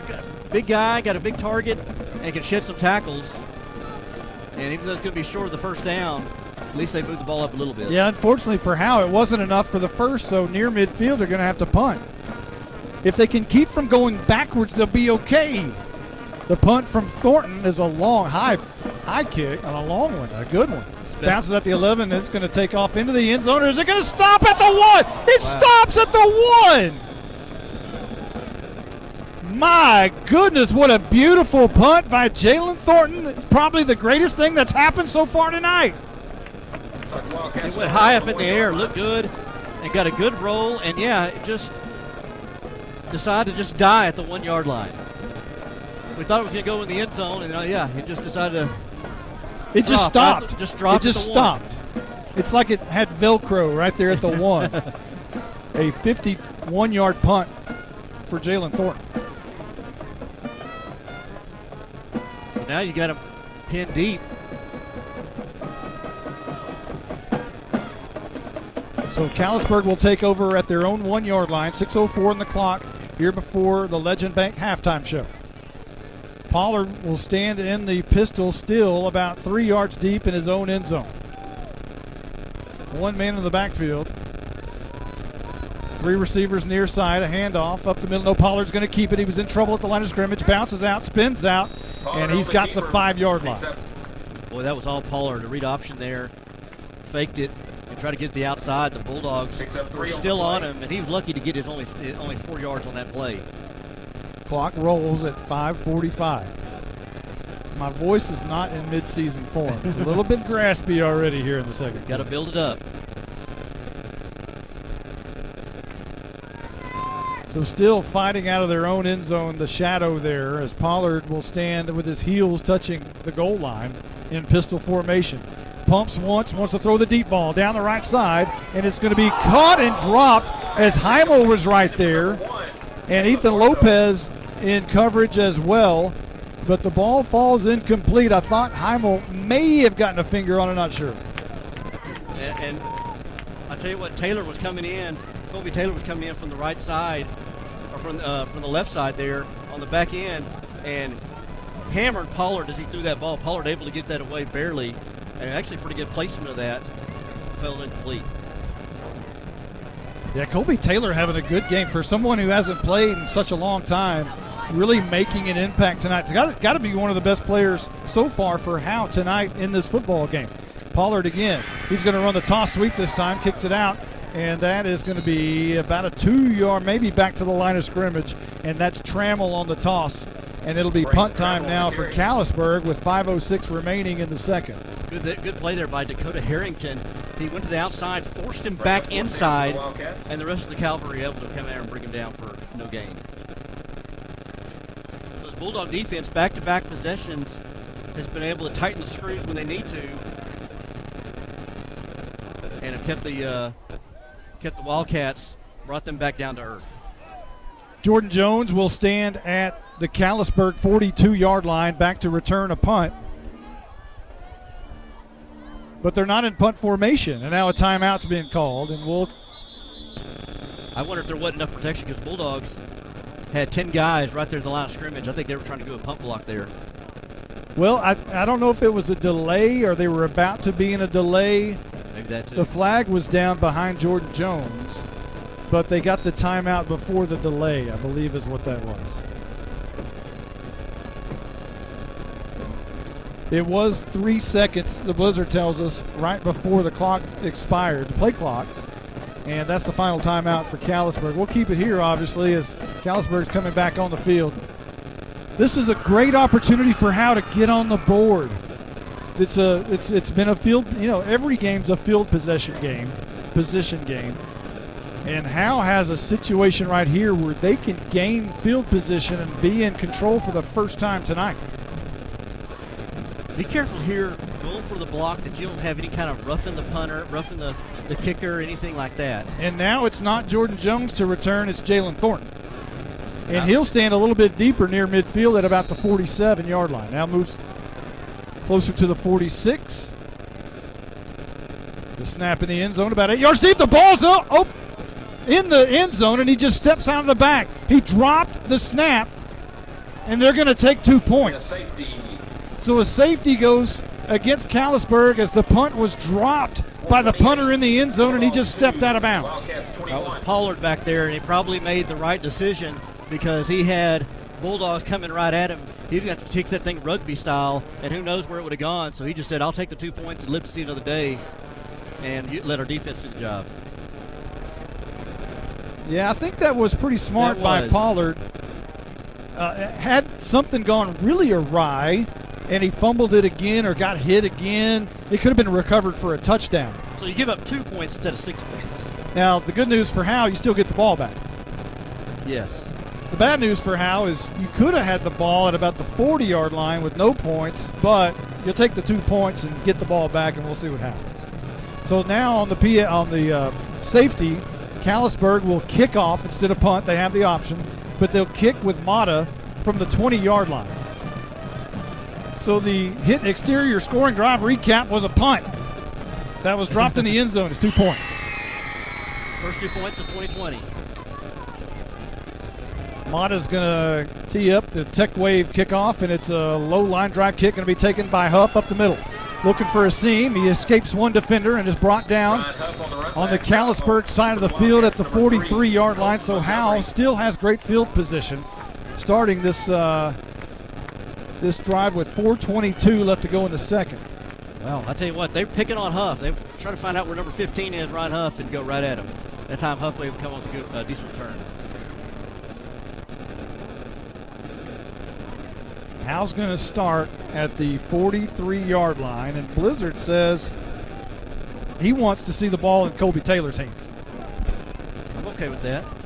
I'd like to see Carson Daniels run up the middle again a little bit more and try not to jump off sides a little bit. And I'd like to see Jalen Thornton get the ball. Yeah, that would be nice. He is dynamic. 1st and 10, and Haley wants to throw. Drops back. He's flushed out of the pocket. He's going to run a little bit. Escapes one arm tackle, and now the arm tackle brings him down. But Haley does get about 5 yards, crossing the 40 to the 39-yard line.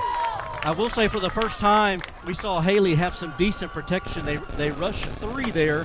He had some time, didn't see anybody downfield, stepped up in the pocket, ran for 5. A good job there by the O-line that time to protect Haley. They'll actually give him 4, 2nd down and 6 coming up. They'll spot it at the 39. So 3:49 and rolling. Hal, go ahead. I say ideally you'd like to keep the ball as long as you can here, score, and not give Callisburg any time. Here's a handoff met right at the line of scrimmage, and I believe that was Bryce Crosby for his first carry of the season, and he's hit hard at the line of scrimmage. And that'll bring up a 3rd down and long. Maybe lost a yard back to the 40. He will lose a yard. I see they're kind of experimenting with different fullbacks there. We saw Crosby. We've seen Dylan Hughes. Obviously, we've seen Carson Daniels. And I'll tell you, each time they've gone the line, Callisburg has hit them pretty hard. They're making them pay for those interior runs. Jalen Thornton dots the I in the pistol. Haley wants to throw. The out pass, he underthrows his receiver, incomplete for Ethan Lopez, and it's 4th down. So 4th down at 7 coming up for Howe. 3:02 on the clock. And apparently it's punt time again. I was wondering if they're going to try to go for this. They got the ball on the 40-yard line of Callisburg. It would be 4th and 7 if they would try to go for it, but it looks like they're going to bring in the punt team. Thornton will stand at about the 47-yard line in his own side of the field, trying to boot this one away. Maybe he'll get another one that'll just Velcro stick at the 1. That may be the reason why they're trying to see if Thornton can do it again. Snap is back. It's good. And the punt is a long one. And this one's going to go through. It stops at the 1, bounces straight up, now goes into the end zone about 8 yards deep. So Callisburg will have the ball at the 25-yard line. That's the one where you want to punt that sucker really high. Yep. You got to know where you are on the field and punt that sucker just as high as you can and let it roll. But the net is not going to look real great because Callisburg will have the ball at their own 20. Yeah, and they've got 2:56 to go here. And if you're Callisburg, you try to keep the ball and score, obviously. But you get the ball in the second half to begin the second half. Callisburg does. 1st down. As of one of the first series, was it not, that Howe didn't have a 2nd down and long? I think that was the first series tonight. Yeah, maybe so. 1st and 10 for Callisburg. 2 receivers near side. Pollard is going to hand off to the right side, and that's going to be Thurman. That's Flanagan, and he's got a lot of room down the sideline. He could go. Chased down by Jordan Jones and knocked down by Jordan Jones at the 25-yard line. And Callisburg comes to their feet outside run there by Flanagan. And I tell you what, they've got some small little athletes, little guys that can, you get them in open field, those guys can run. They're not very big, but they're quick. And you get them an open field like you did there with Flanagan, he just kind of outran the defense. Man alive. 55-yard run for Flanagan. 2:44 on the clock. Pollard in the gun. Kirk behind him. Pistol formation. Pollard wants to throw. Now he's going to think about tucking it, and he does. He bounces off one of his own linemen. Now he's in trouble. Throws it out. It's going to be caught on the bubble screen. Left side, making a move to the inside, down inside the 5 at about the 2-yard line. And I believe that's Trammell who made the catch as Pollard was in all kinds of trouble. Just finally found Trammell out of the corner of his eye, flipped it over to him, and Trammell did a lot of work getting it inside the 5. Well, it was originally supposed to go to Trammell, but there was a Bulldog defender on the other side that had the receiver covered up pretty good. And then Pollard trying to make something out of nothing.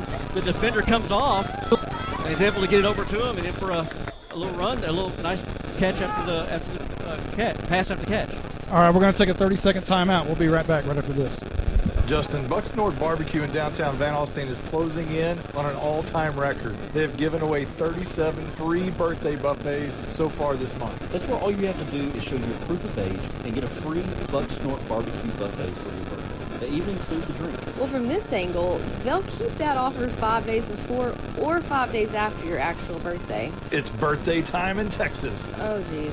Stop saying everything's in Texas. Well, Bucks Nord Barbecue is in downtown Van Alstyne, Texas. This is Coach Davey Dubose, former Bulldogs head coach and athletic director. Jody and I still love the Dogs and ask that you show your support by joining the Howe Athletic Booster Club. Their mission is the same as it was in the 90s. They support all Howe athletics, girls and boys, middle school and high school. Good luck to all the Howe teams in the coming school year. This is Coach Jay. It's only $25 to become a member from the 2:14 left to go here in the second as Pollard and company's knocking on the door from the 2-yard line. 21-2. Callisburg in the lead, looking for more.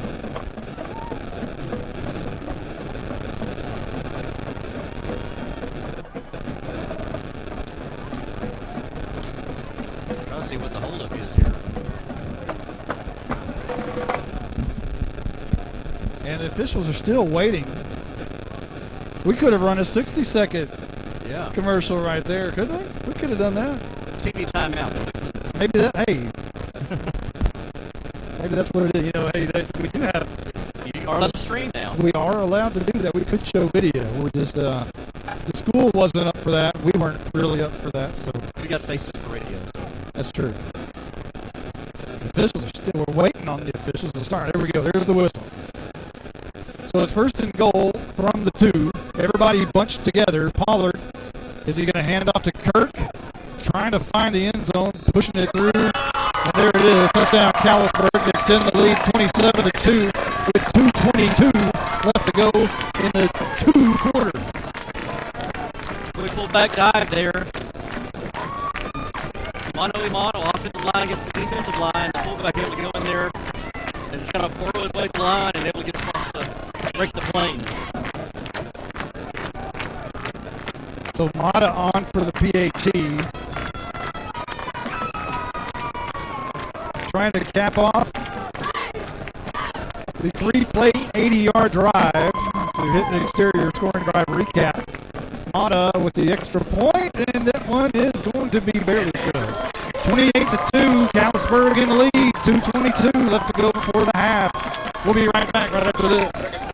Hello, Bulldog fans. This is Juan Enciso, your local farmers insurance agent here in Howe. We're here to assist you with your insurance needs, including auto, home, life, business needs, and more. We're vested in the community because we are the only insurance agent in Howe. Our office is at 403 West Hanning Street, or we can be reached by calling 972-382-6121. We're also on the web at farmersagent.com/JEnciso. I have the knowledge and experience to help you better understand your insurance coverage options. Call me, Juan Enciso, at 972-382-6121.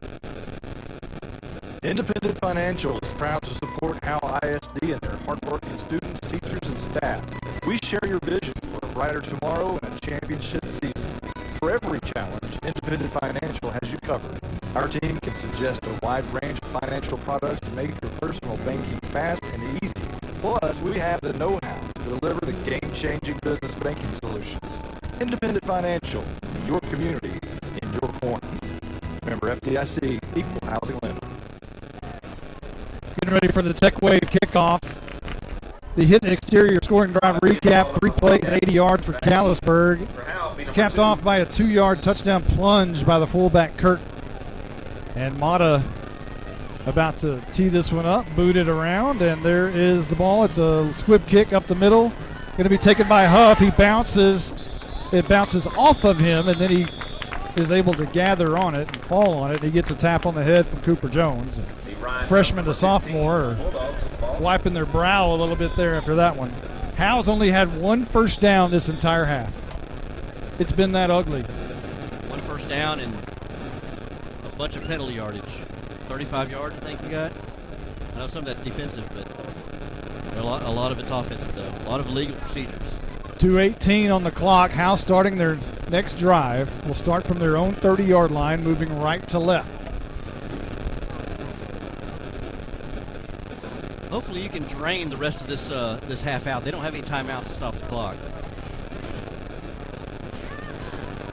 Haley in the pistol. And he wants to throw. Rolling out right under pressure. Just heaves it away and throws it away. Looking for Lopez, but really just trying to get rid of the ball there as he had someone right in his face. And I believe for the Wildcats, that was Cerna that was right in his face. Yeah. Again, they're only rushing 3, and they're whipping the offensive line right now, just to be frank. I mean, Haley does not have hardly any time to drop back and throw. 2nd down and 10, 2:14 on the clock. Man in motion is Lopez. And again, another flag for movement up front on Howe. And again, it's 2nd down and 15. You got a lot of motion. You're going to have read option type stuff, and everybody's trying to move forward. And you got to do it all at the same time, and everybody's not doing it at the same time. Everybody's just trying to get going just a little bit too early, and that's where the penalty's being called. 2nd down and 15. How many times have we said that tonight? 2nd down and 15. What times we can count? Haley looking for someone to throw to. Fires it across the middle. It's going to be caught by Matthew Hayes, but the ball came out. They're going to say incomplete. The ball came out, was on the turf, recovered by the Wildcats, but they're going to say incomplete. They ruled it down, or ruled it incomplete before we caught it. So Haley with another shot taken is starting to take a beating a little bit tonight. He's been hit several times. 2:08 on the clock. He looks fine. 3 receivers up top. Daniels in the backfield. Haley under pressure, wants to throw, fires it along the left side, or right side rather, and Ethan Lopez makes the catch shy of the first down at about the 37-yard line. I tell you, that's the best throw I think we've seen from Austin Haley. Dropped back, had a good pocket. Had time. Yeah, and I mean, you give him time, he can fire that thing over there, and he put that thing on a rope. He was right in between the hash marks and threw it to the far sideline. So it's punt time again for Howe. $1:58 left to go in the second quarter. And Callisburg is going to get the ball back again before the half. Thornton will stand at his own 21-yard line to boot this one away. It's 4th and 7, a short 7, maybe 6. And the punt's a low line drive. Going to bounce at the 38, go straight up. Down bounces at the 35, rolls slightly inside the 30, and whistles. I think he touched it. It was touched at the 36, apparently. You know, again, I was saying in the pregame, you know, Coach Gill has taken his team on, and they're building from the ground up, fundamentals and all, and they're playing with his type of personality, just hard-nosed, disciplined. We need to check down with Caroline on the sideline. It's been a little bit since we've been able to talk to her. The Knight Furniture sideline reporter. How's it going? Hey, it's going pretty. Looks like you're social distancing away from everybody. I am, but I got a good breeze over here. But I don't know if y'all are noticing, we got a battle of the bands going on playing that Jaws theme back and forth. It was awesome. Oh, yeah? You know, the bands are a little bit thinner. They've had some issues with, I guess, only a portion of the band can play. Yeah, only the amount of people who can ride over. Here's a handoff up the middle. That's Cerna, the fullback, and he's going to gain 9 yards on first down up near midfield to the 45-yard line. I'll tell you, Coach Gill's got this team believing. The way they hit, the way they run, they just play tough. Taking no time here, under 2 minutes. 1:26 on the clock. Pollard wants it, handoff again. Cerna, a minute at the line of scrimmage. Second and third man tackle him. He gets enough for a first down, only 2 yards on the carry, but enough to move the chains at the 46-yard line. They try to hurry up to the line there. The clock is moving. Got that quick fullback dive. Get the first down, stop the clock. And move the sticks. Give a chance to get a play in. Again, they have no timeout. The clock is moving right to the left. We're at a minute in the second quarter. Again, the Legend Bank halftime show coming up in 59 seconds. First and 10 for Callisburg. 2 receivers near side. Howe almost jumps off side. Pollard running for his life to the right side. He's going to spin out of a tackle and tackles at about the 47, 48-yard line. About a 3 or 4 yard gain, and the clock will roll at 39 seconds. They did a good job about the Bulldogs there in pursuit. They could cover it downfield, but they made sure they kept Pollard in bounds. Out of bounds to stop the clock. They're in no hurry right now. That may have been their last play. Second down and about 7. 14 on the play clock, 17 on the game clock, and this should do it. There's going to be a handoff to Cerna up the middle. Or is that Pollard? He kept it around the left edge. A great play fake. He might have gone out of bounds to stop the clock with 6 seconds. It is a first down. We'll see if he got out of bounds or not. They're going to have to stop it to move the chains anyway. But I think he got out of bounds. I think he got out of bounds. Runs to his left. Looks like maybe an option play. Decided to keep it and just kind of kept going. Poor tackling by the Bulldogs. Able to get that first down and able to allow him to get out of bounds and have 6 seconds to go.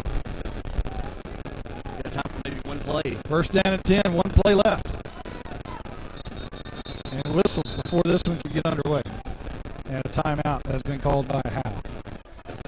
So, we'll keep it here. Hey, let's talk down to Caroline, our Night Furniture sideline reporter, once again. Tell us about the band. All the band's not here. I think only part of the band. Talk about that. Yeah, so for away games, only the amount of people who can ride the bus will be able to come to away games. Now, home games, the full band will be there every home game. But for away games, every away game, there will only be a portion of the Pride of Howe here. And even a portion's still pretty big, though. So how do you get to be part of the band that travels? Is that a seniority, or do you have tryouts? Or here tonight is a mix of all classmen. I did not ask any of the band directors. I'm not really sure, but there are freshmen all the way up to seniors here tonight. I think if I wanted to be, on Friday night, I think I'd be buying the band director, a Snickers and a Dr. Pepper for sure. Getting his good graces. Her, Angie Liss. So 6 seconds left to go. And this is going to be Pollard rolling out right, looking down the field, firing towards the end zone, and it's a jump ball, and it's incomplete. Intercepted by Joey Heimel at the 2-yard line, but the clock runs out, but Heimel comes up with a pick to end the first half. And what an ugly first half that was for the Howe Bulldogs. They're going to go in the locker room and lick their wounds a little bit and try to figure this out. It's the Legend Bank halftime show. And we've got a lot of good things coming up for you. We've got an interview with Kevin Wilson. We've got an interview with Marissa Agee. Enjoy the Legend Bank halftime show.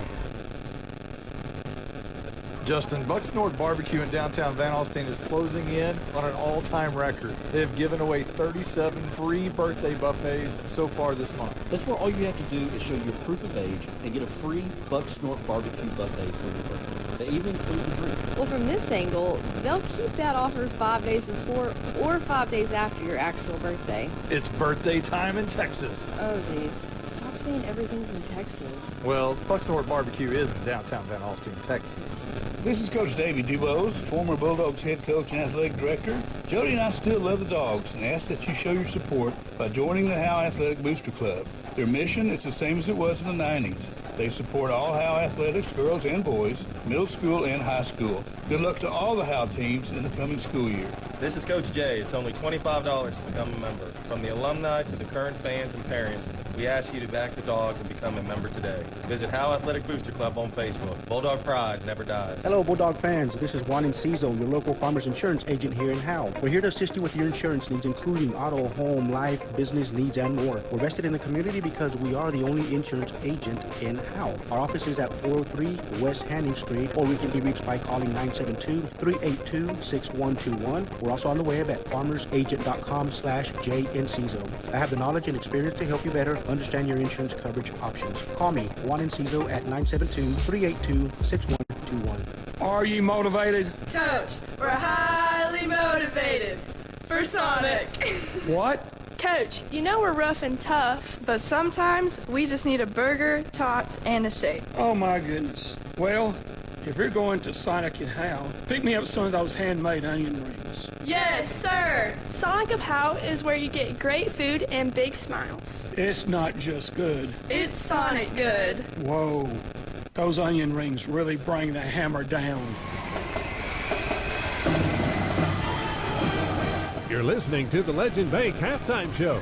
Today's Senior Student Athlete of the Week is brought to you by family attorney Kimberly Killebrew. Now let's join Monty Walker with Senior Student Athlete of the Week. All right, this week we're visiting with Marissa Agee. She's a cross-country and track athlete. Marissa, other than cross-country and track, what else are you involved with at Howe High School? I am the current president of the National Honor Society. I am treasurer of the Spirit Committee that we brought together last year. I used to be in Business Professionals of America, but not anymore.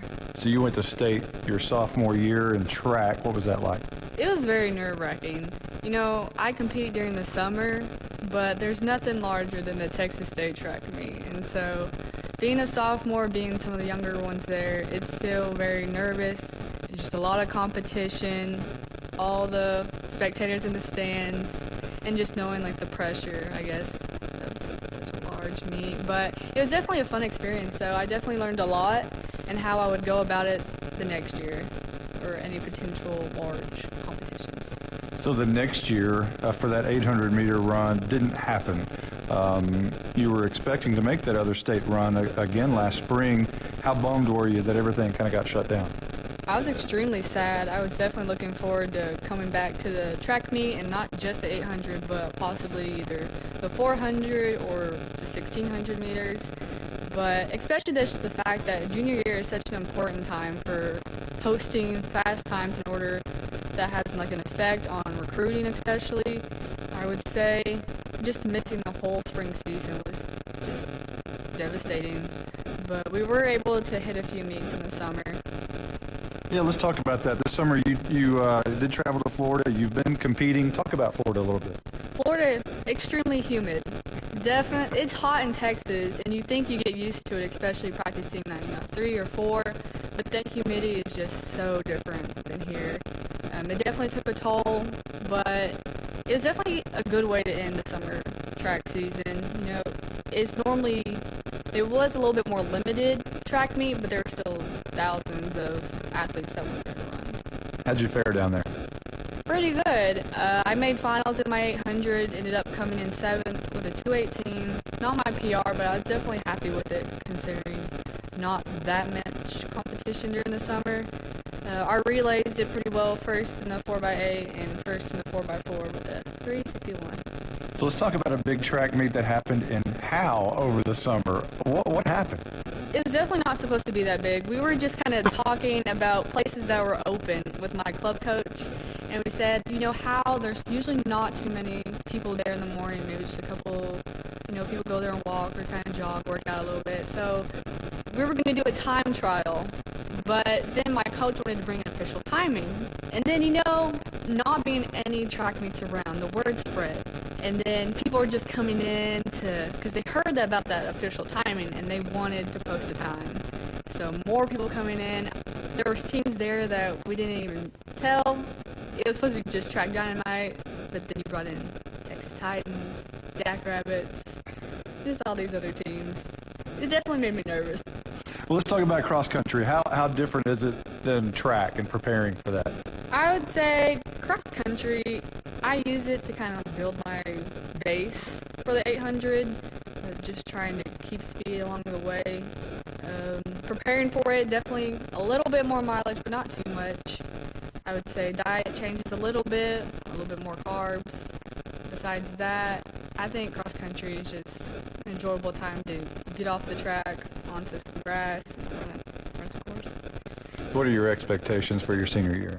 For cross country, I'm wanting to go back to state, hopefully place top 25, top 15. I'm going into indoor, I'm wanting to see some consistent under 218s. Track, going back to state, hopefully they'll hold that meet. Going in the 8, the 4, and the 16 hopefully, and we do all 3. Definitely wanting to go after a couple of those records that are still being held. 4, the 16, cross country 1, 2 mile. Maybe even drop down to the 200. See how that goes. How about colleges? Are you looking at any, and are any looking at you? Yes, I started getting calls, I'd say, after spring break. Kept in contact with a couple of them. I'd say my college search is still pretty broad, with the NCAA having their recruiting ban up until September 31st. Hopefully it won't get pushed back so I can go and actually visit. But right now it's still pretty broad. Still just kind of looking at my options. That is Marissa Agee, one of Howe's finest senior athletes. The Athlete of the Week is brought to you by attorney Kimberly Killebrew. If you have legal needs regarding custody, child support, or divorce, call attorney Kimberly Killebrew at 214-432-1595. Today's Senior Student Athlete of the Week is brought to you by family attorney Kimberly Killebrew. You're listening to the Legend Bank Halftime Show. If you've ever been in an automobile accident, who do you trust for your needed repairs? Star Auto Body is Texoma's most trusted body shop, serving all of Grayson County and surrounding counties since 1992. Star Auto Body is locally owned and operated. Services include major collision repairs with or without insurance claims, minor cosmetic repairs, parts replacement, and refinishing. Choose Star Auto Body and Alignments in Howe, Texas, 903-532-5365. Star Auto Body of Howe, Texas.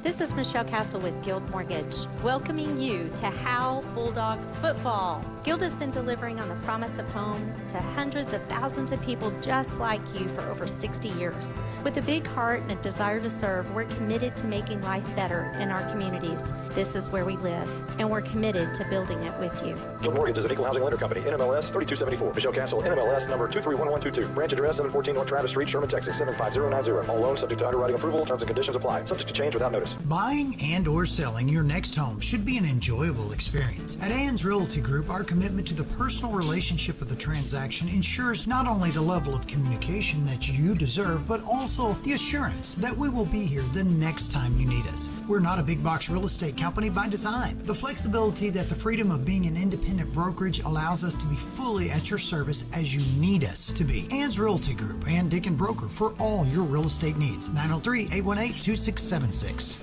Since 2011, Scoggins Funeral Home and Crematory has walked with hundreds of families through the most overwhelming time of their lives. Their job is simple: to make this season a little easier. What you can expect is a no-pressure, people-first philosophy, custom services for memorials that you'll remember forever, and reasonable pricing. Tommy and Bobby K. Scoggins have built a reputation over the past 30 years in the funeral business for making every family feel at home.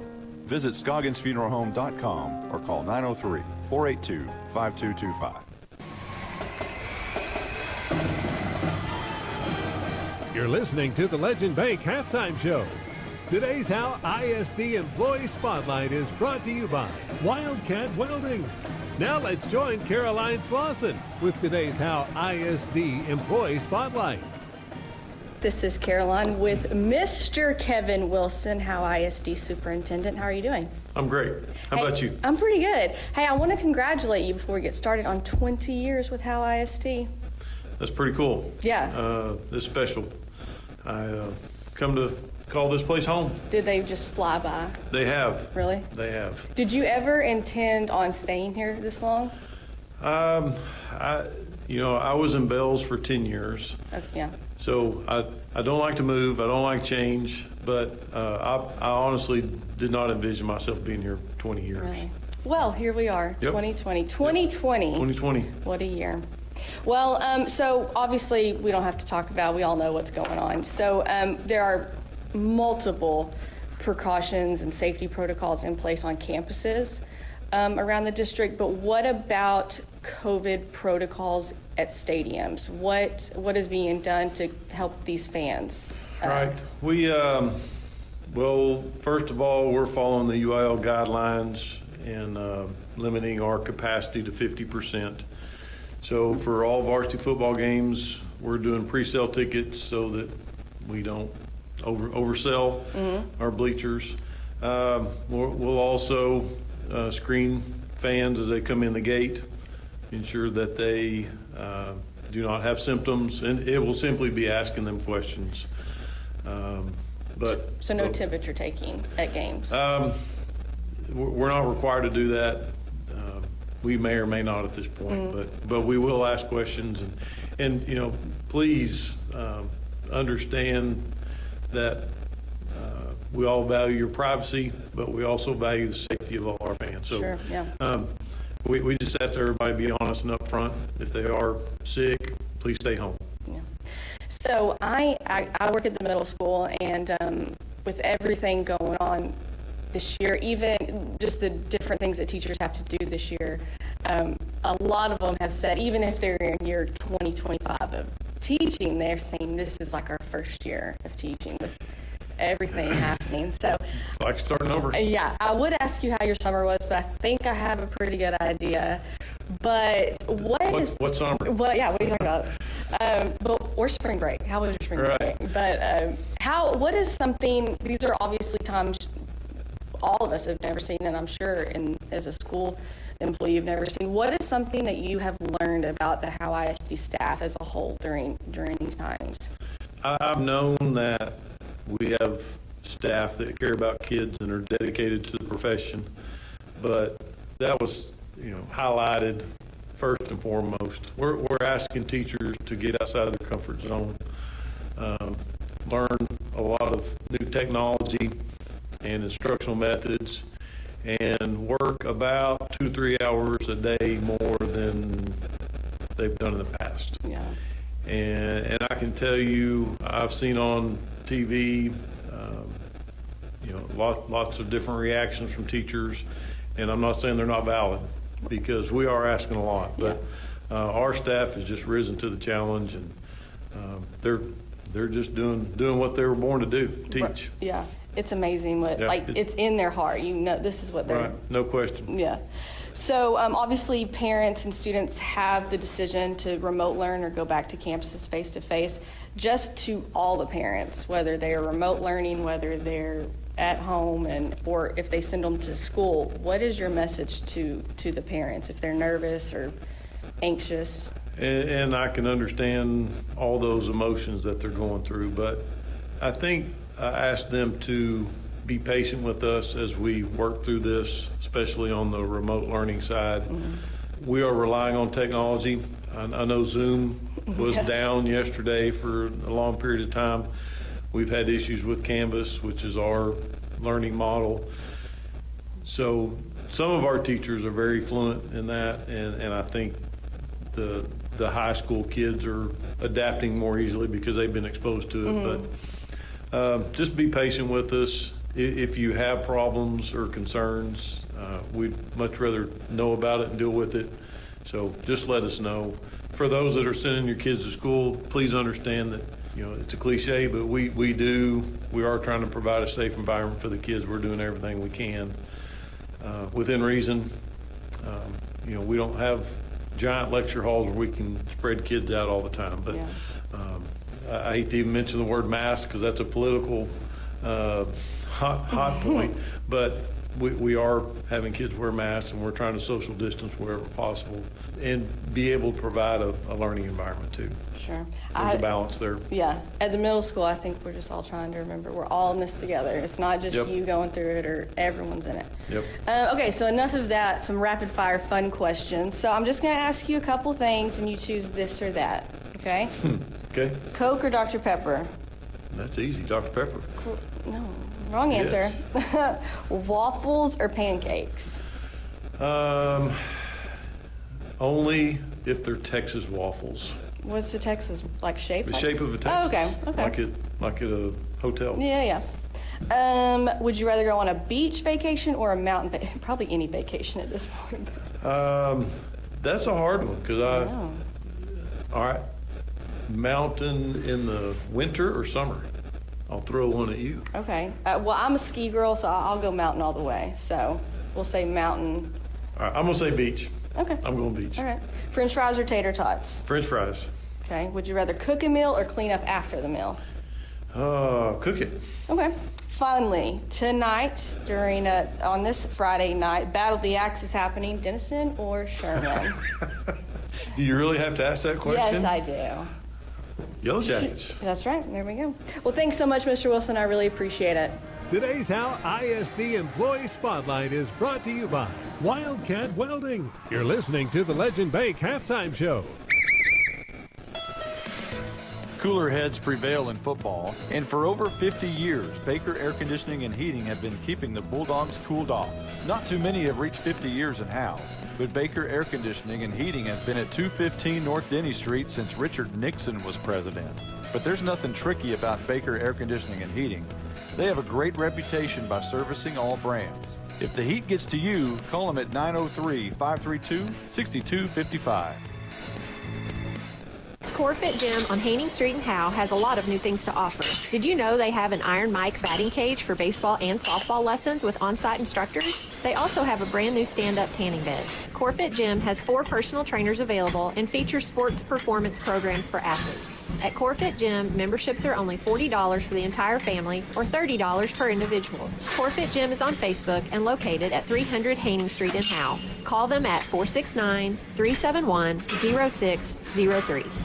Who, why, and how? Who are we? We're Pradera Mobile Home Community. Why live in Pradera? Because of Howe, Texas, that is. Howe is a small community with an outstanding school district and close proximity to all amenities you need. Pradera Mobile Home Community is tucked away between Highway 75 and Highway 5 near Bulldog Stadium. Our residents love that our community is so clean. They also love their 2 parks and their swimming pool. Pradera Mobile Home Community, 903-532-0014. Get to B-Dubs on Thursdays for buy one, get one free boneless wings. Or as we like to say, 100% more wings. That's right. When you buy boneless wings on Thursdays, you get the same amount of wings for $0.00. Basically, the second order is 100% off. So get here for buy one, get one free boneless wings on Boneless Thursdays. Buffalo Wild Wings. Roar! Buy one, get one of equal value free. Dine in at participating locations. Takeout is limited and may vary by location. Size exclusions may apply and while supplies last. Limit 1 offer per customer. Not valid with any other coupon. Welcome back. We are at the half.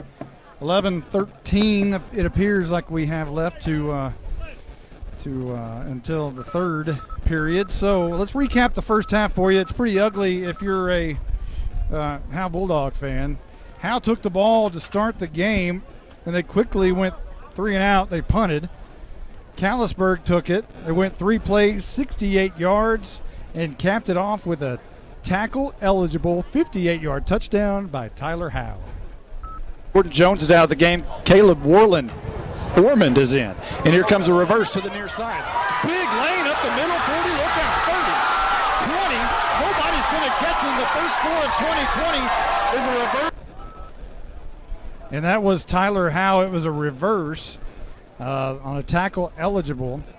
Howe got the ball back, went 3 and out again. Of course, they went backwards on a few of those. Lots of penalties in the first half. And Howe punted back to Callisburg, who took it at the 50-yard line.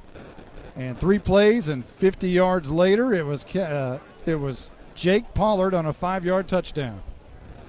Ran his defender, Joey Heimel, and the receiver who brought it in was Grayson Thurman. I don't think that's the right highlight, but it was a highlight. So Howe got the ball back with 5:07, and a bad snap went over Austin Haley's head. It was recovered by Tyler Howe again, and they got the ball at the 21-yard line, and it was a quick 21-yard touchdown pass from Pollard to Kobe Montgomery. Steps back, sets up the screen, and that's Montgomery coming left side, getting a block from Mata. He gets cut off, makes a move to the 5, he's in for the touchdown.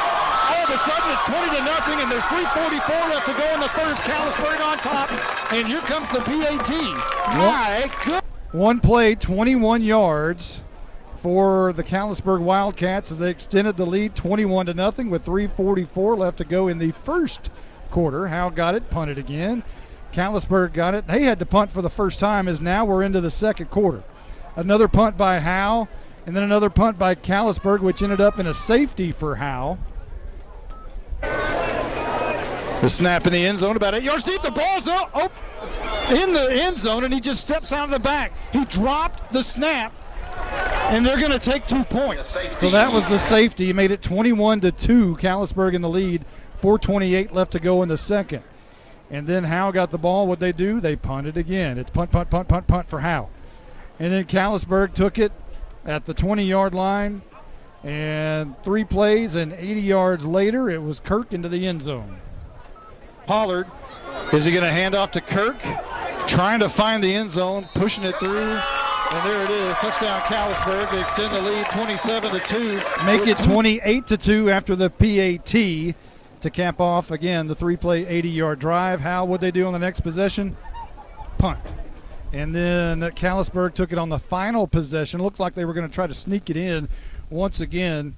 And they were not able to, as Joey Heimel picked it off near the goal line to end the first half. And it was a very, very ugly first half, Justin White. Yeah, it wasn't good. Offensively, they've got some kinks to work out there on the offensive line. I know we were kind of talking off the air about there's some timing issues going on with snapping the ball. I think they're going to have to work out. Defensively, they were having issues as well. And the offense has been just playing well for Callisburg. So let's take a quick timeout. We have some stats coming up and some scores coming up here in just a moment. We'll be back right after this timeout.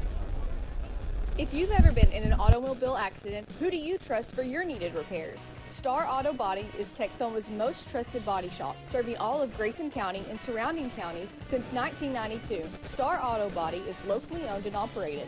Services include major collision repairs with or without insurance claims, minor cosmetic repairs, parts replacement, and refinishing. Choose Star Auto Body and Alignments in Howe, Texas, 903-532-5365. Star Auto Body of Howe, Texas. This is Michelle Castle with Guild Mortgage, welcoming you to Howe Bulldogs Football. Guild has been delivering on the promise of home to hundreds of thousands of people just like you for over 60 years. With a big heart and a desire to serve, we're committed to making life better in our communities. This is where we live, and we're committed to building it with you. Guild Mortgage is an equal housing lender company, NMLS 3274. Michelle Castle, NMLS number 231122. Branch You're listening to the Legend Bank Halftime Show.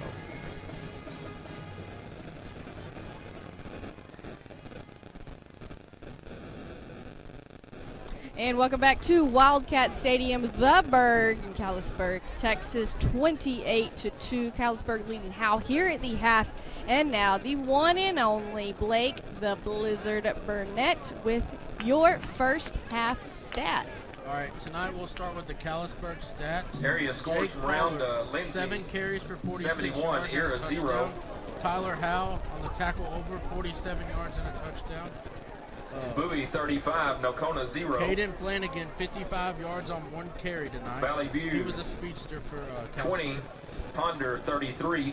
Jake Pollard is 3 of 6 throwing the football tonight with a touchdown, 87 yards and an interception.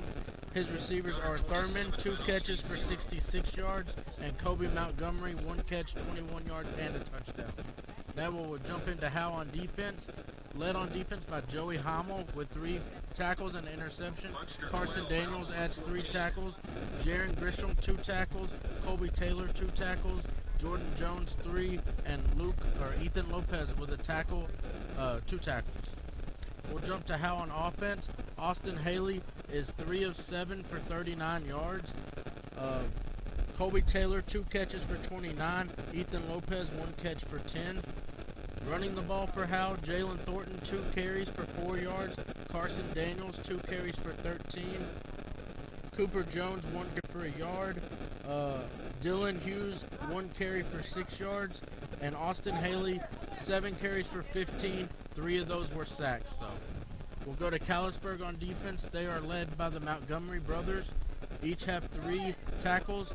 And Tyler Howe has a pass breakup, a fumble recovery, and 3 tackles as well for Callisburg. We're trying to get the Gatorade bottle up from the, we got it. All right, so looking at some scores around the area as well as District 5, 3A. Bonham Warriors playing in Quitman tonight.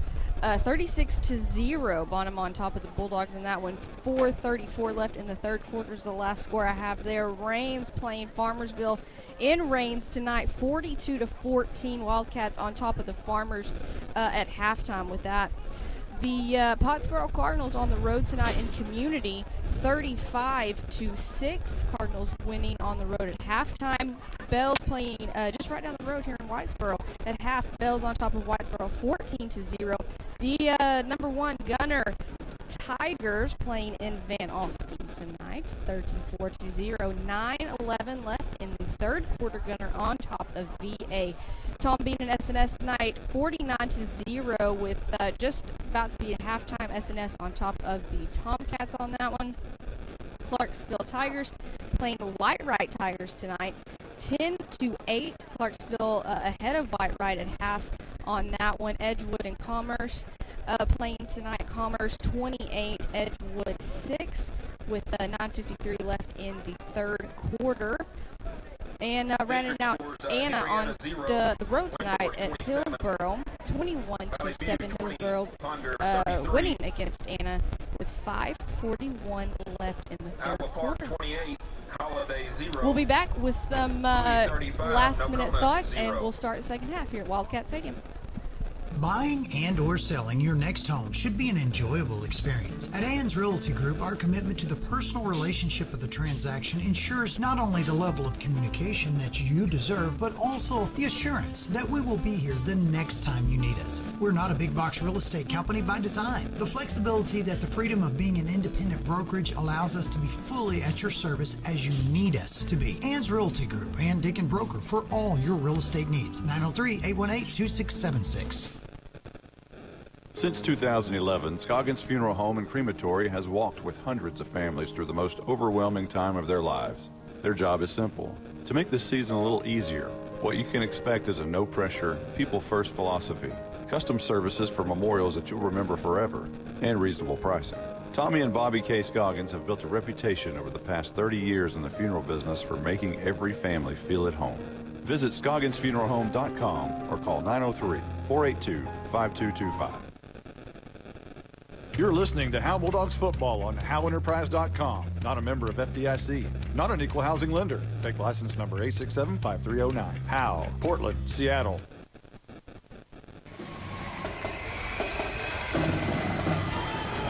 You're listening to the Legend Bank Halftime Show.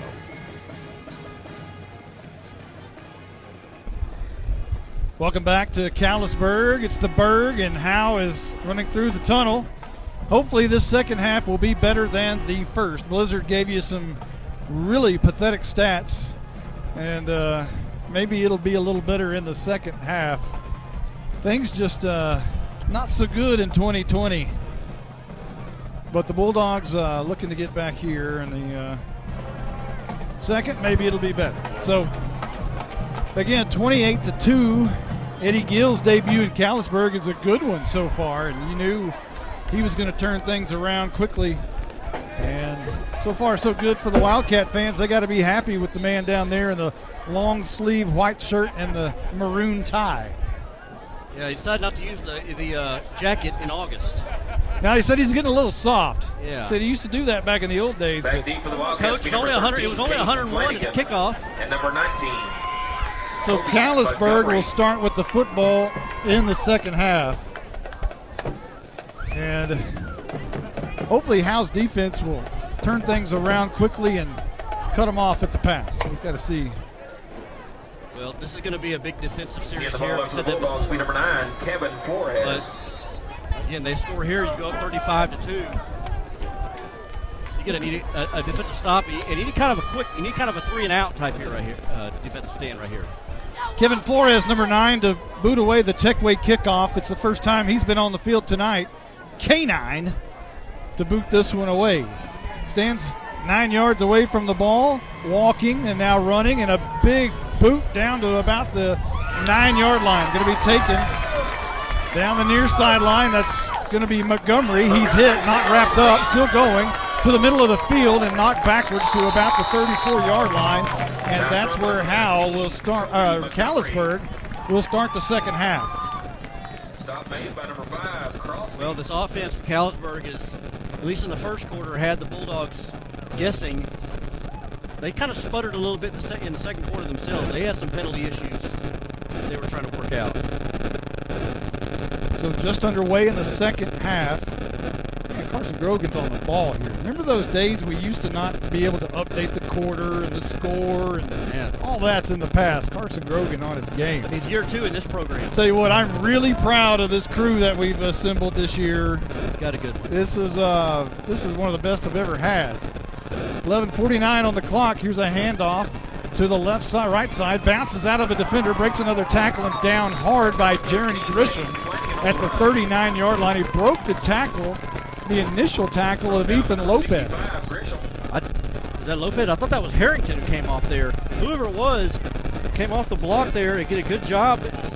Missed the tackle, but at least slowed him down there for the rest of the Bulldogs to come up and take him down for a minimal gain, 3 yards. Ball spotted at the 39. Callisburg walks to the line of scrimmage. Play clock at 14. Second down and 6. Moving left to right are the Wildcats here at Wildcat Stadium. In maroon. Now their dark gray pants are sweaty and look almost black.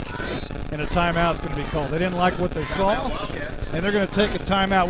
We'll take a 30-second, and we'll be right back. Are you motivated? Coach, we're highly motivated for Sonic. What?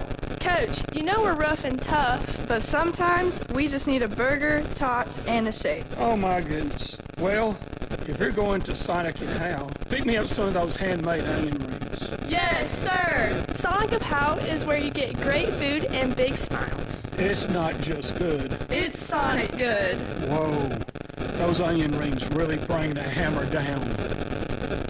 So it's second down and 6 as Callisburg comes back out on the field. Howe still talking about it during the timeout. The Wildcats a year ago had 5 to 6 turnovers per game. That's why they went 0-10. And tonight they have not had a turnover. Actually, they did have one last-minute interception by Joey Heimel at the goal line, but that didn't really amount to anything. But if they're able to not turn the ball over, boy, that sure goes a long way in trying to win football games. That helps you a lot. Second down and 6. Pollard in the gun. He's going to keep it himself, and he's drugged down hard by Colby Taylor. About a gain of 1, maybe 2 to the 41-yard line. Boy, Taylor having a great game for a kid who hasn't played football in a long time. Colby Taylor is the Hunter Brusso of this season. Hunter Brusso, who last year hadn't played junior high and had a great season, and Colby Taylor had played. Has he played since junior high or freshman? Yeah, since junior high at least. And he's having a great debut here. So third down and 4. Pollard goes back to the pistol with Moore standing right behind him. And this is going to be Moore. Spins out of a tackle. He comes near side 50. Look out, slung down by Lopez into Bulldog territory at the 47-yard line. Carson Daniels says he has the football. They said he was down. And no indication of a turnover as, Moore was down. Got the handoff to Moore. He broke it outside. the Bulldogs, if they had good containment, may have been a little over-aggressive. They cut back, and Moore, again, kind of one of these quick scat backs. Again, I said earlier, they're not very big, but they're just quick and they're fast. You got to stay in your lane. If you don't pursue too much, they can change directions very quickly. A first down for Callisburg at the Howe 43. Carson Daniels comes up a little gimpy after the play. Stays in the game. I formation behind Pollard in the pistol. Two receivers left side, handoff up the middle, and a good gain right there by Cerna as he charges forward to the 37-yard line. A handoff right off the gut there to their fullback, to Cerna.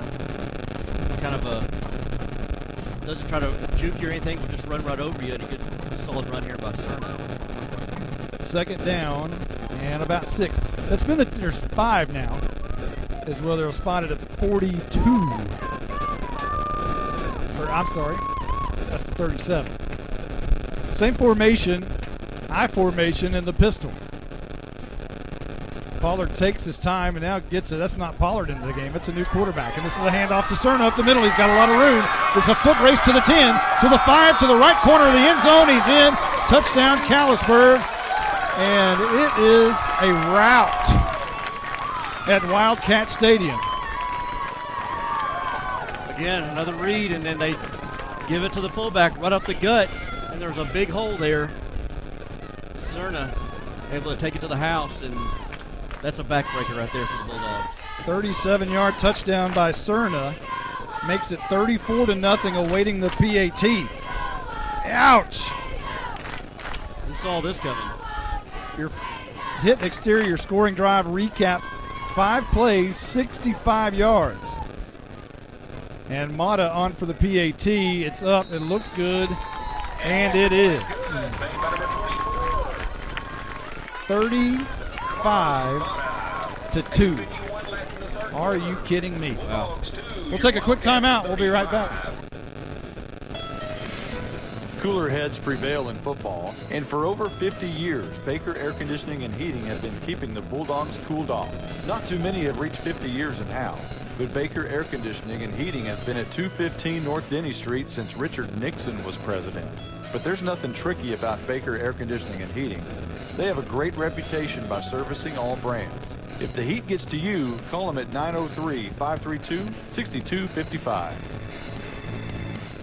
Corfit Gym on Haining Street in Howe has a lot of new things to offer. Did you know they have an Iron Mike batting cage for baseball and softball lessons with on-site instructors? They also have a brand new stand-up tanning bed. Corfit Gym has 4 personal trainers available and features sports performance programs for athletes. At Corfit Gym, memberships are only $40 for the entire family or $30 per individual. Corfit Gym is on Facebook and located at 300 Haining Street in Howe. Call them at 469-371-0603.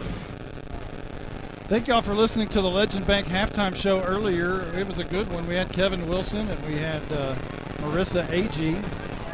But right now it's 35-2 Callisburg. And the Tech Wave kickoff is a squibber. It's going to go to Ryan Huff, who falls on it at the 32-yard line. And Howe will take over there in their own territory with 8:50 on the clock. It was a 5-play, 65-yard drive for Callisburg, ending in a 37-yard touchdown by Cerna. And that brings us to our 35-2 score. And that's your hit exterior scoring drive recap. My voice is gone, and it's week 1. I got to figure out, how do you get practice working out your voice? Is it just? I think it's like a muscle. You got to work it out. Got to work it out. Yeah, huh? so we haven't had to do a lot of touchdown time in Texas tonight, so you haven't got to work it out that much. We got a man down there at the 50-yard line. That may be our first cramp of the night. I'm not sure. We had a cramp last night at the JV game. It was pretty bad. It is that time of year. They're going to work on the young man on the far side. Let's take a quick timeout. 30 seconds, maybe 60. Well, hopefully he jumps up real quick. We'll be right back. Who, why, and how? Who are we? We're Pradera Mobile Home Community. Why live in Pradera? Because of Howe, Texas that is. Howe is a small community with an outstanding school district and close proximity to all amenities you need. Pradera Mobile Home Community is tucked away between Highway 75 and Highway 5 near Bulldog Stadium. Our residents love that our community is so clean. They also love their 2 parks and their swimming pool. Pradera Mobile Home Community, 903-532-0014. Welcome back. Teams are back out on the field. The young man, Montgomery, is making his way off the field. He's a speedster.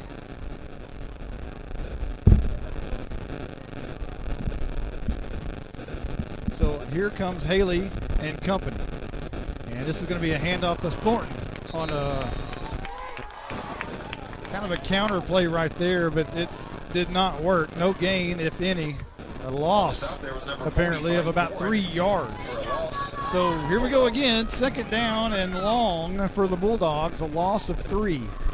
Pushes it back to the 30-yard line. Well, you want to get the ball to Thornton, but he didn't have time to do anything with it. Daniels and Thornton in the backfield in the I. Haley in the pistol. Looks for a moment to throw, rolls out right in the pocket, all kinds of time down the field. It's going to be caught by Thornton. He's got room. Near side, he's fast. 50, 45, foot race, 35, 30, 25, 20, 15, makes a cut on the inside to the 10, to the 5. He's in. It is touchdown time in Texas. For the first time in 2020, that's what Haley and Thornton do when they connect on the short pass. Give it to Thornton and let him do the rest. Great job by Haley. Avoided some pressure, rolled to his right, and then threw across his body, found a hole in the defense there to Jalen Thornton. And as you said, just let him do the rest, let him use his speed. He was off to the races, made a good move at the end to avoid a defender.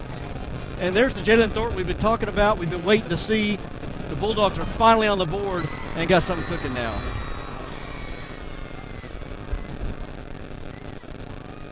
The PAT by K9 is up and no good. So 35-8 will remain our score. 8:01 left to go in the third. We'll be right back right after this. At Grayson Cullen Electric Cooperative, GCEC, we have been around for over 80 years and are governed by 7 principles: open and voluntary membership, democratic member control, members' economic participation, autonomy and independence, education, training, and information, cooperation among cooperatives, and concern for community. One of our communities is Howe, Texas, and GCEC is proud to support the Howe Bulldogs. This is Coach Jim Fry, former Bulldog head coach and athletic director. Connie and I still love the Dogs and ask that you show support by joining the Howe Athletic Booster Club. Their mission is the same today as it was in the 80s. They supported all Howe athletes, girls and boys, middle school and high school. From the alumni to the current fans and parents, we ask you to back the Dogs and to become a member today. This is Coach Jay. Visit Howe Athletic Booster Club on Facebook. Bulldog pride never dies.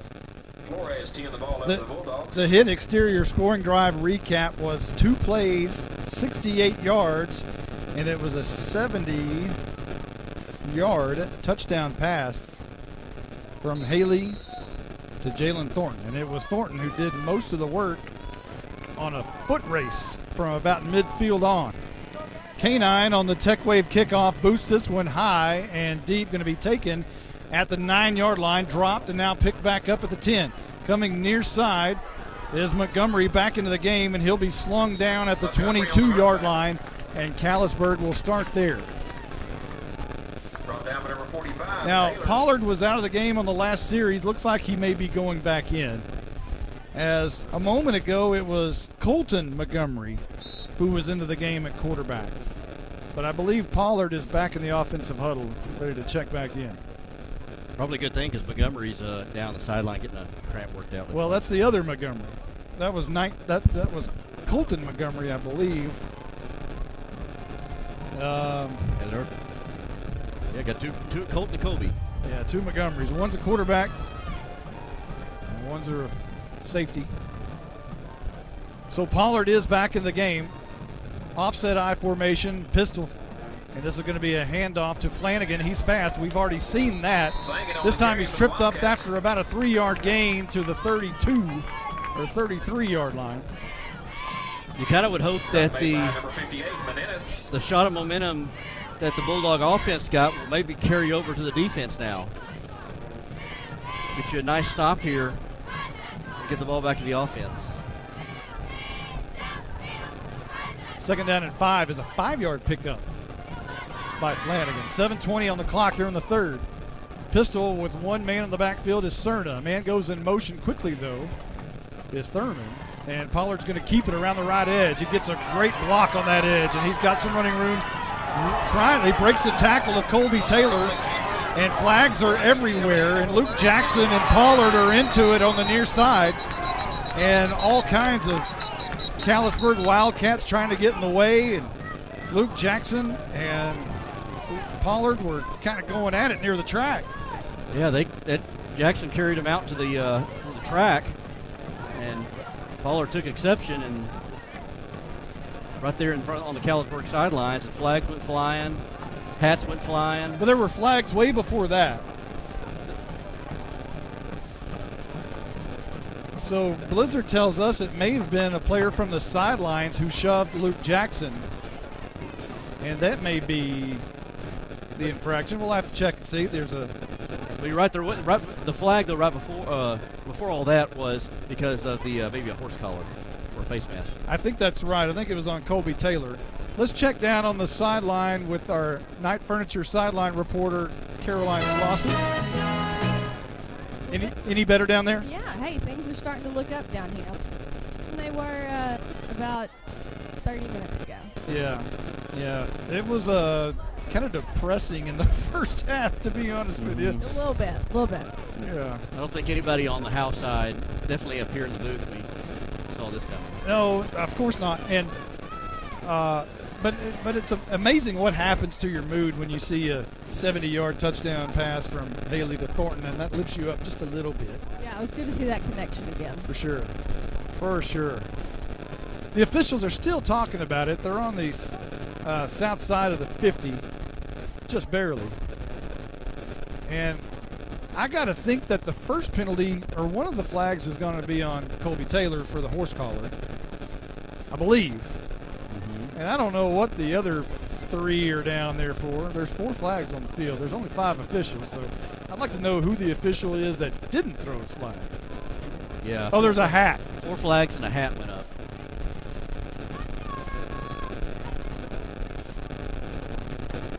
So now the referee is going. Here we go. The referee's going to go talk to Coach Jay.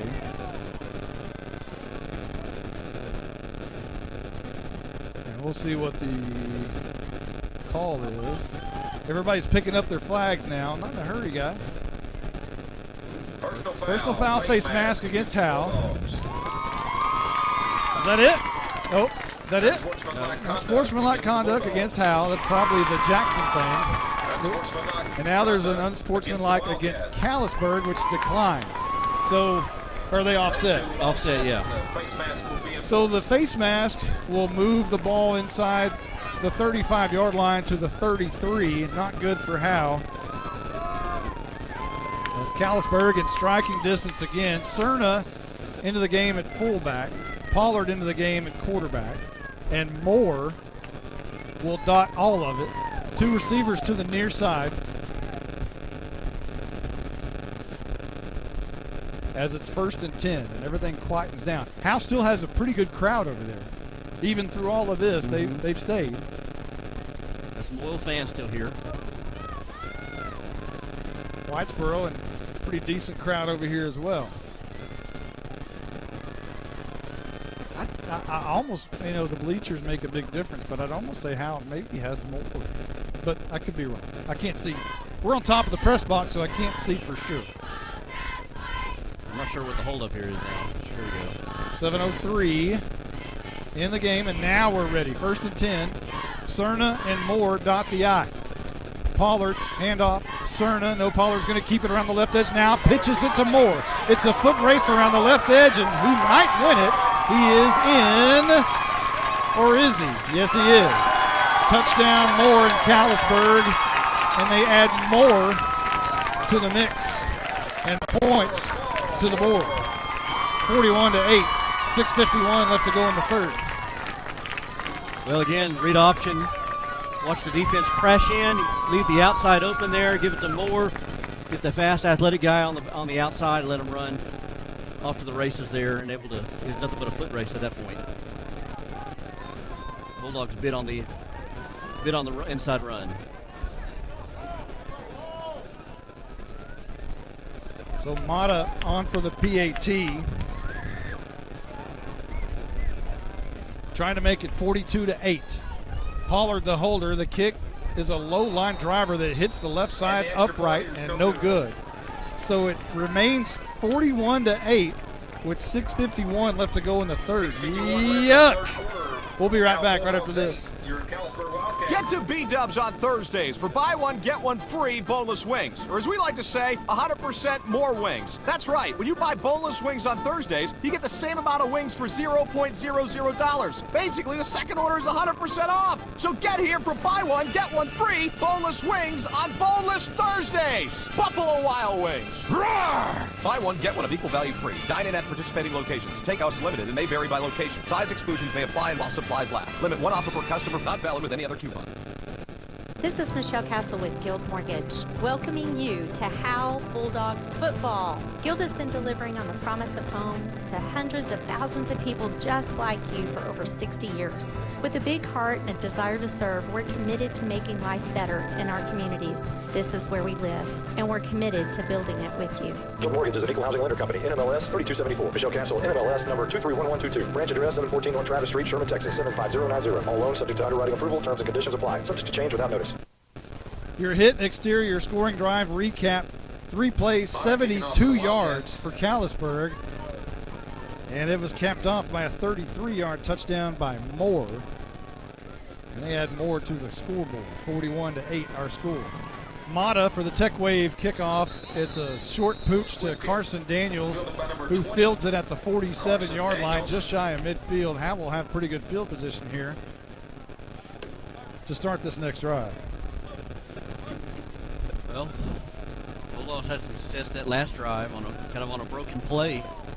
Not exactly the way they drew it up, but whatever will work. At some point, you got to figure out, okay, we've got to get the ball into the hands of the playmakers, and that being Jalen Thornton, Austin Haley, Jordan Jones, and go. That's a good start right there. Yeah. All right.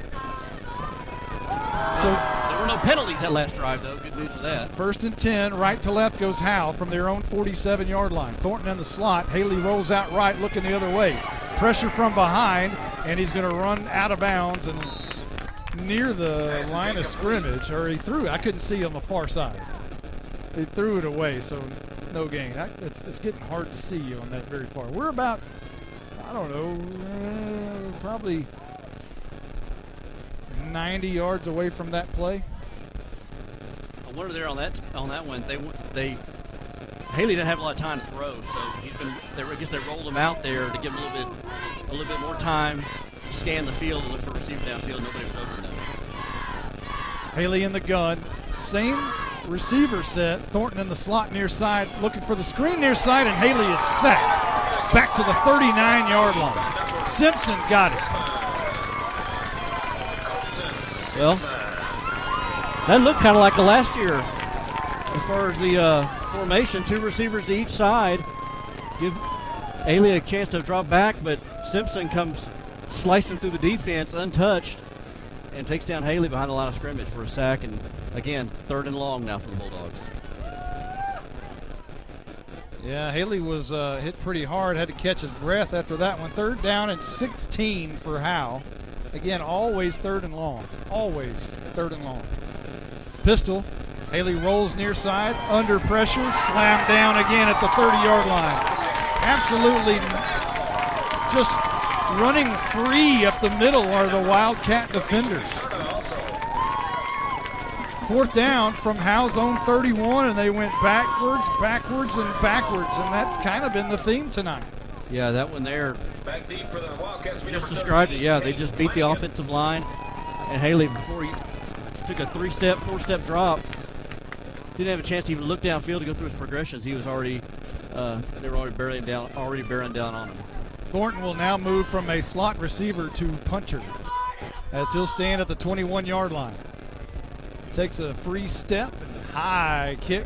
It's going to be taken at the 27-yard line by Montgomery. Coming near side, that's Flanagan. And he's slammed down by Cooper Jones at the 40-yard line. A nice return by Flanagan as he's got some electric speed. And Callisburg will have it at their own 41. Blizzard told me during the break, one stat was five, make sure I get this right, like 5 different players for Callisburg has over 50 yards rushing. 5 different players. Is that even the tackle? It's got to be the tackle because he had a 58-yard run. Yes. Tyler Howe, the story of the night is Howe, but not Howe. It's Tyler Howe. Wrong Howe. Wrong Howe. First down and 10. That just shows that all the different weapons that they have. Eddie Gill's done a masterpiece with this job so far, with this team so far. Just done it's what you expect from a veteran coach to put the right pieces in place. Pollard now is going to be under pressure, rolls out right, being chased down by Harrington and just throws it out of bounds.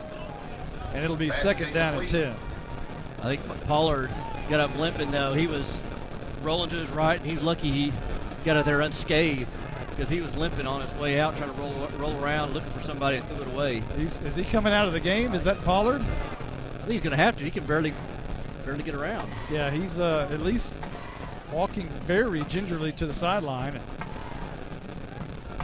Rosen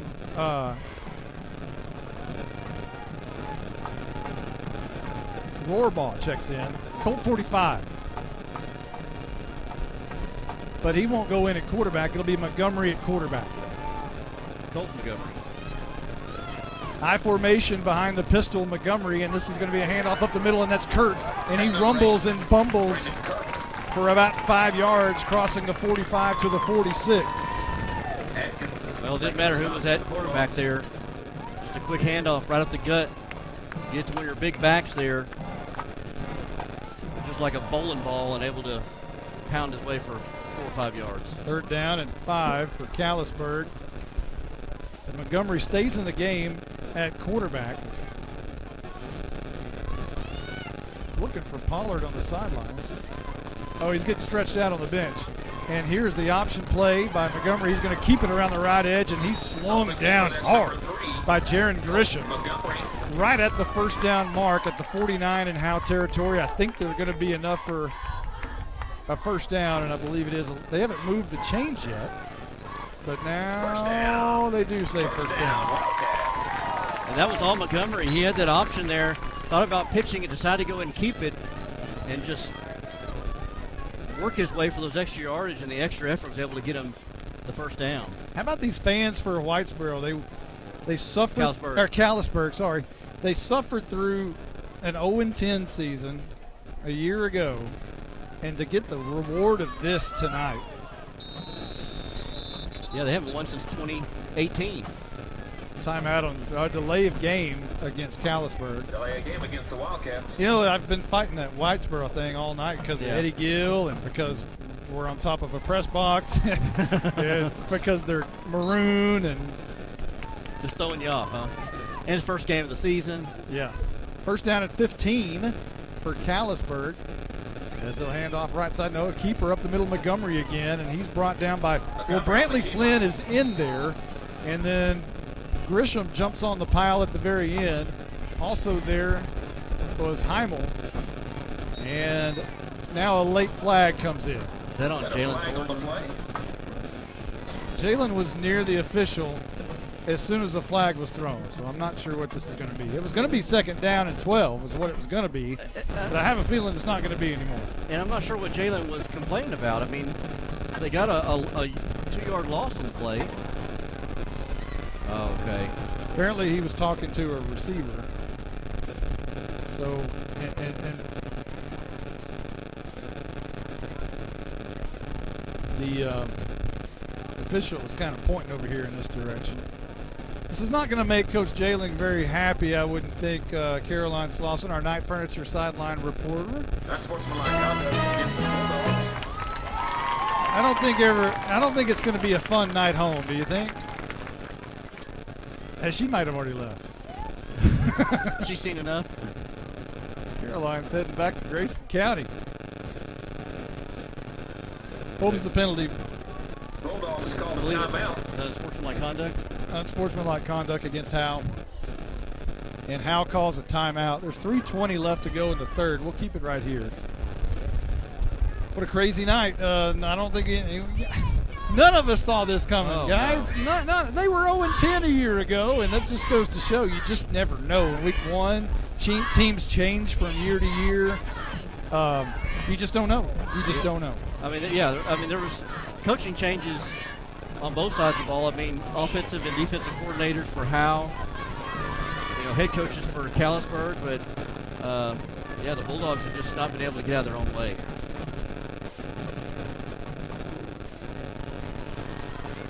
And you gotta better figure it out because you play Bells next week, and it doesn't get easier, does it?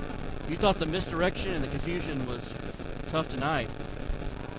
Bells will have your head spinning. First down and 10 after the penalty. Now at the Howe 36-yard line. And this is Montgomery into the game at quarterback. Tosses to Flanagan, flag down, and Flanagan's hit hard. And he is driven to the turf very hard, and I think that was Heimel. Heimel looked like Ronnie Lott coming through there. I mean, he lowered the boom on him. He really did. And the flag before that, I think that may be a hold. As they try to pitch it out. I believe it's holding against the Wildcats. The PA guy says he knows what it is. Yeah. Holding against the Wildcats. He's going to go ahead and say it. So I guess we will too. 3:14 left to go in the third. Howe trails 41-8. At this point, it would be one for the ages. It would be a fourth quarter like no other if Howe could come back in this one. They've shown basically no signs of life throughout this entire game, except the 70-yard touchdown pass from Haley to Thornton. That's about it.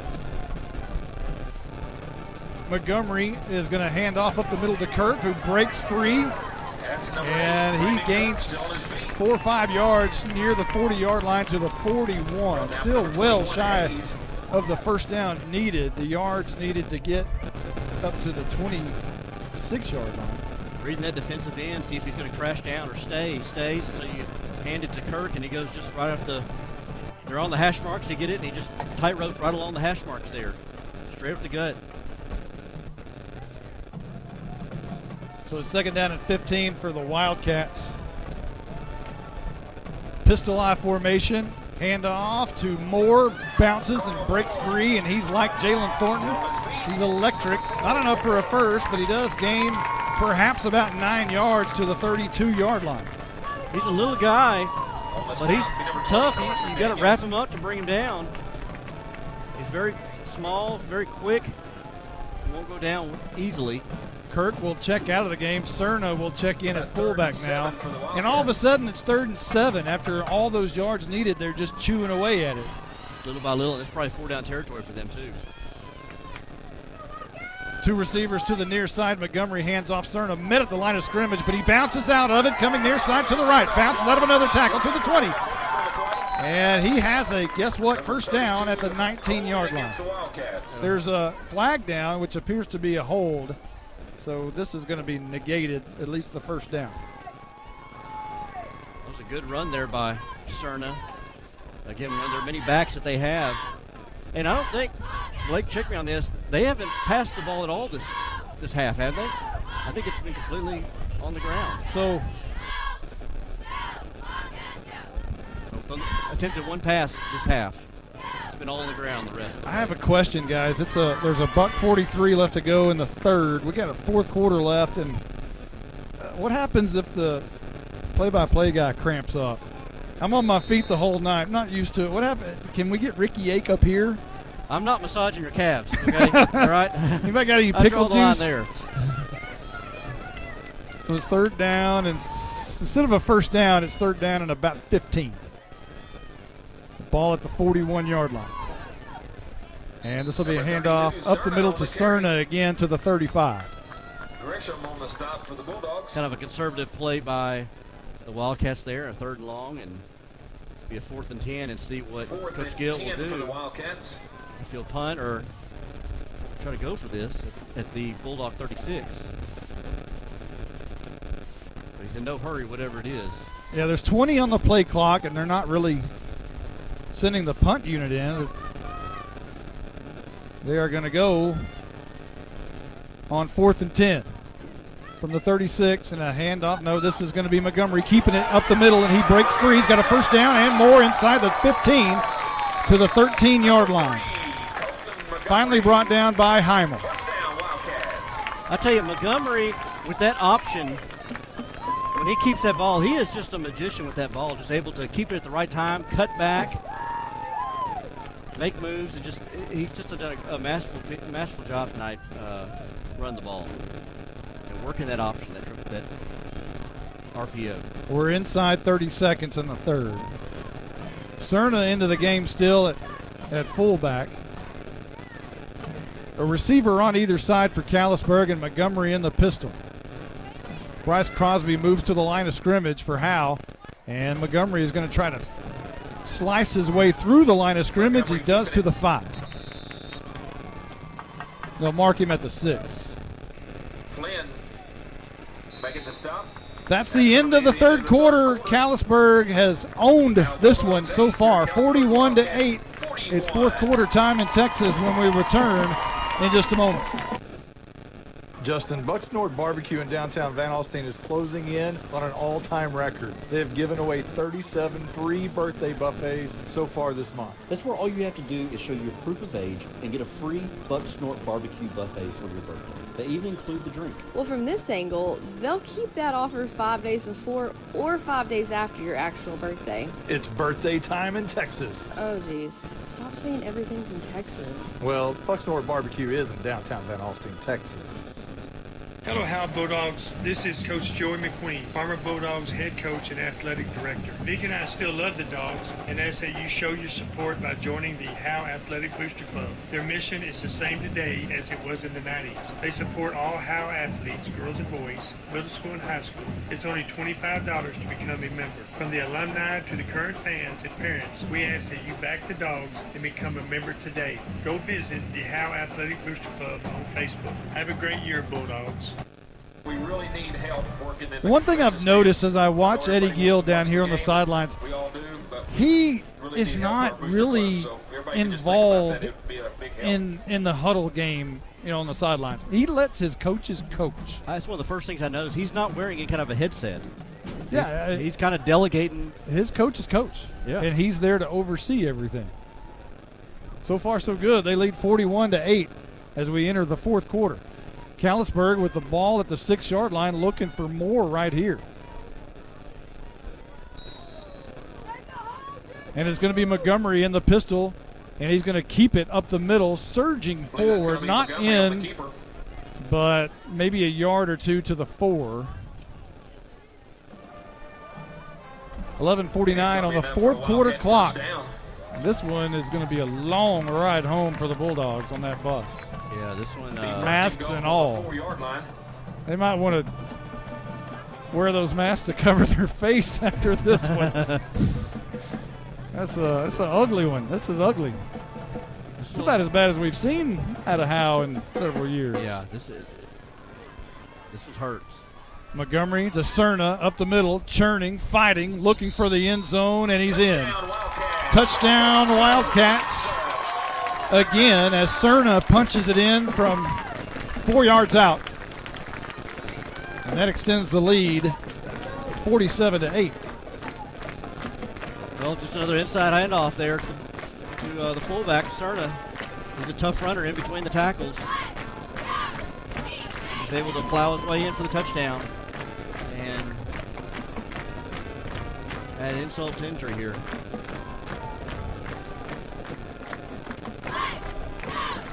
The PAT by Mata is good to make it 48-8. 11:16 left to go in the game. We'll be right back right after this timeout. Hello, Bulldog fans. This is Juan Enciso, your local farmers insurance agent here in Howe. We're here to assist you with your insurance needs, including auto, home, life, business needs, and more. We're rested in the community because we are the only insurance agent in Howe. Our office is at 403 West Hanning Street, or we can be reached by calling 972-382-6121. We're also on the web at farmersagent.com/JEnciso. I have the knowledge and experience to help you better understand your insurance coverage options. Call me, Juan Enciso, at 972-382-6121. Independent Financial is proud to support Howe ISD and their hardworking students, teachers, and staff. We share your vision for a brighter tomorrow and a championship season. For every challenge, Independent Financial has you covered. Our team can suggest a wide range of financial products to make your personal banking fast and easy. Plus, we have the know-how to deliver the game-changing business banking solutions. Independent Financial, your community, in your corner. Member FDIC, Equal Housing Lender. The longest drive of the night for Callisburg, plays-wise anyway, 11 plays, 58 yards on the hit exterior scoring drive recap. It was capped off by a 4-yard touchdown by Cerna. And we're at 11:16 left to go in the game. Howe's about to get the football again, and only one score offensively tonight for the Bulldogs. And the Tech Wave kickoff is in the air. It's going to be taken by Cooper Jones. Looking for some seam up the middle, and he's surging at about the 43-yard line, and it'll go down there. A run of about 15 before he hit traffic, and then push the pile about 3 or 4 yards, and Howe will set up shop at their own 43-yard line, it appears. Flag is on the field, however. We haven't seen much of that tonight, have we? Kidding. Just a bit. Now, I wonder, guys, 48-8, 11:06 left. At what point do you take Haley out there? Good question. But, you know, Ethan Lopez serves as the backup quarterback tonight, as McNutt is still not ready to go, the backup quarterback. So Haley into the game. 1st and 10, they'll spot the ball at the 48-yard line. And Howe will be just shy of midfield by 2 yards. 11:06 left to go in the game. Trying to find some kind of life offensively.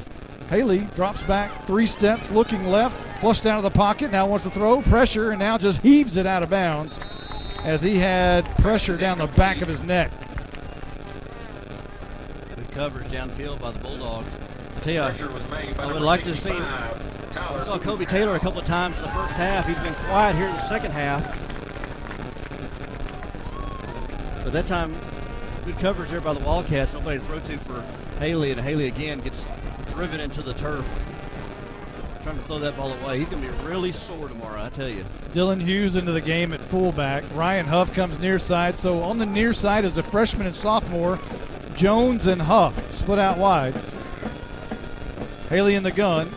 And he's going to hand off to Hughes up the middle, who gets back to the line of scrimmage, I think, to the 48-yard line. They'll mark it at the 49. Good penetration there by the defensive line there. Came crashing in. No gain on the play. There on Hughes. 3rd down and 10 coming up. 10.5-minute mark left to go in the game. This would be a good time to throw the ball, but you're kind of worried about Haley's health there, dropping back. Pass here. Hughes into the game. Haley rolls that right under pressure and sacked. Back to the 37-yard line. He had no chance. Coming untouched from the backside was Simpson. And man alive, it was easy pickings. Simpson has done that a couple of times from the linebacker position. Comes in from that backside there, unblocked, untouched, and just has his way there with Haley. Simpson's 3rd sack of the game. And it's a 12-yard loss. Back to the 37-yard line. The clock rolls at 9:40. It can't roll fast enough. Speed that thing up double time. Thornton back to punt. He stands at his 27-yard line, and there's whistles before the snap. Delay a game against Howe, so maybe they just needed more room to punt, right? playing the field position game here. I think at this point, you just try to hope nobody gets hurt. Just trying to keep everybody healthy now. So the ball now spotted at the 32 instead of the 37. We've got to see if Caroline made it home yet.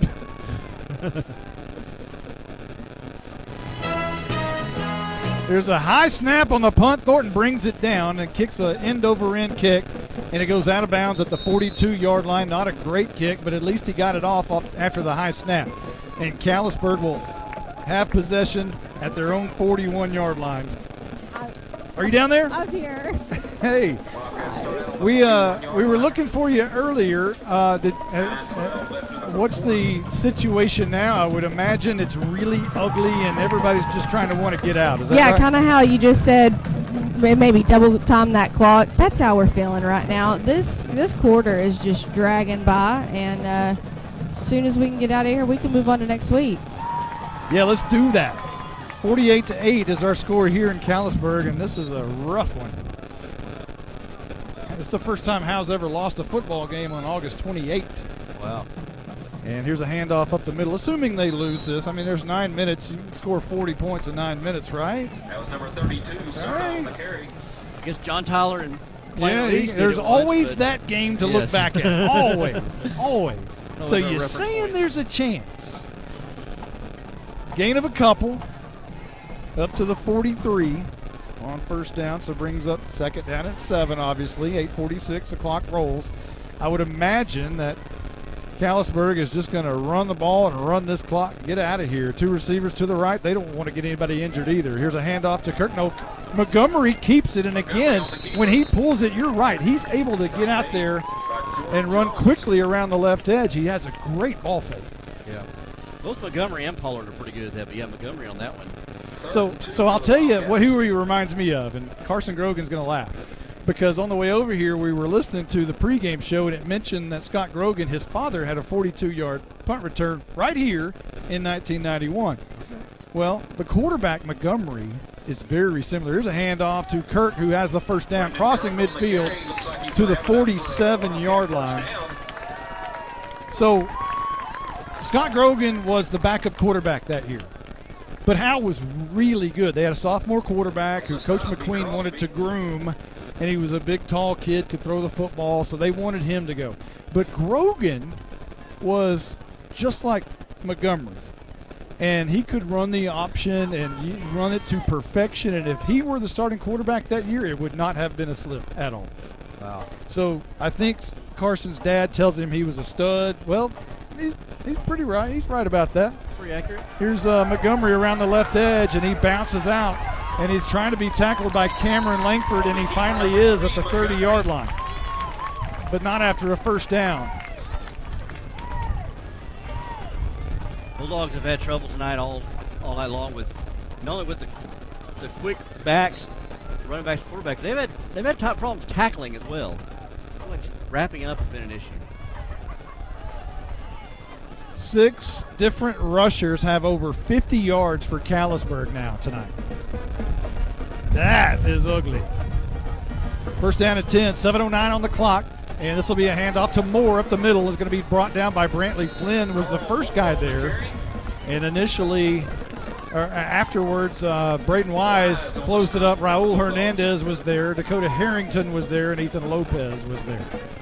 So a lot of Bulldogs. Monty, I know you're our resident historian. Tell me if this is accurate. I think I read a note somewhere that this is the first non-district matchup between Callisburg and Howe since 1989. Does that sound right? No, that's not right. Not right? Well, that could be right. Non-district.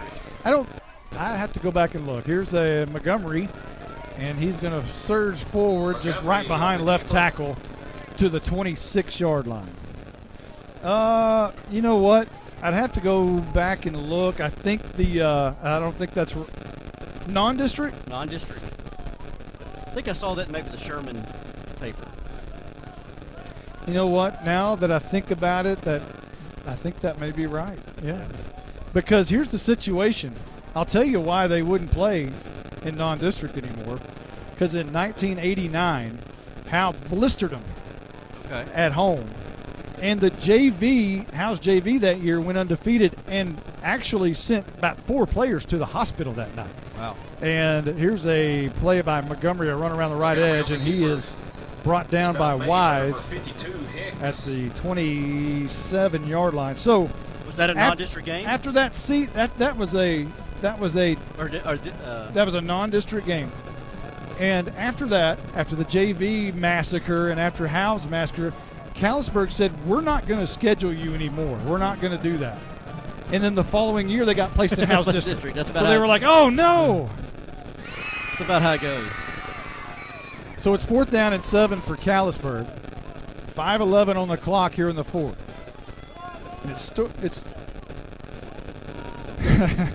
it may. Here's a handoff left side. Blizzard says, does this make up for 1989? And there was one loss that was even worse than this. I believe it was 2006. Oh. It was a pretty bad one. I think Blizzard has the book down there. Hand me that book. Let me see if I can look at that. Let me look. The series.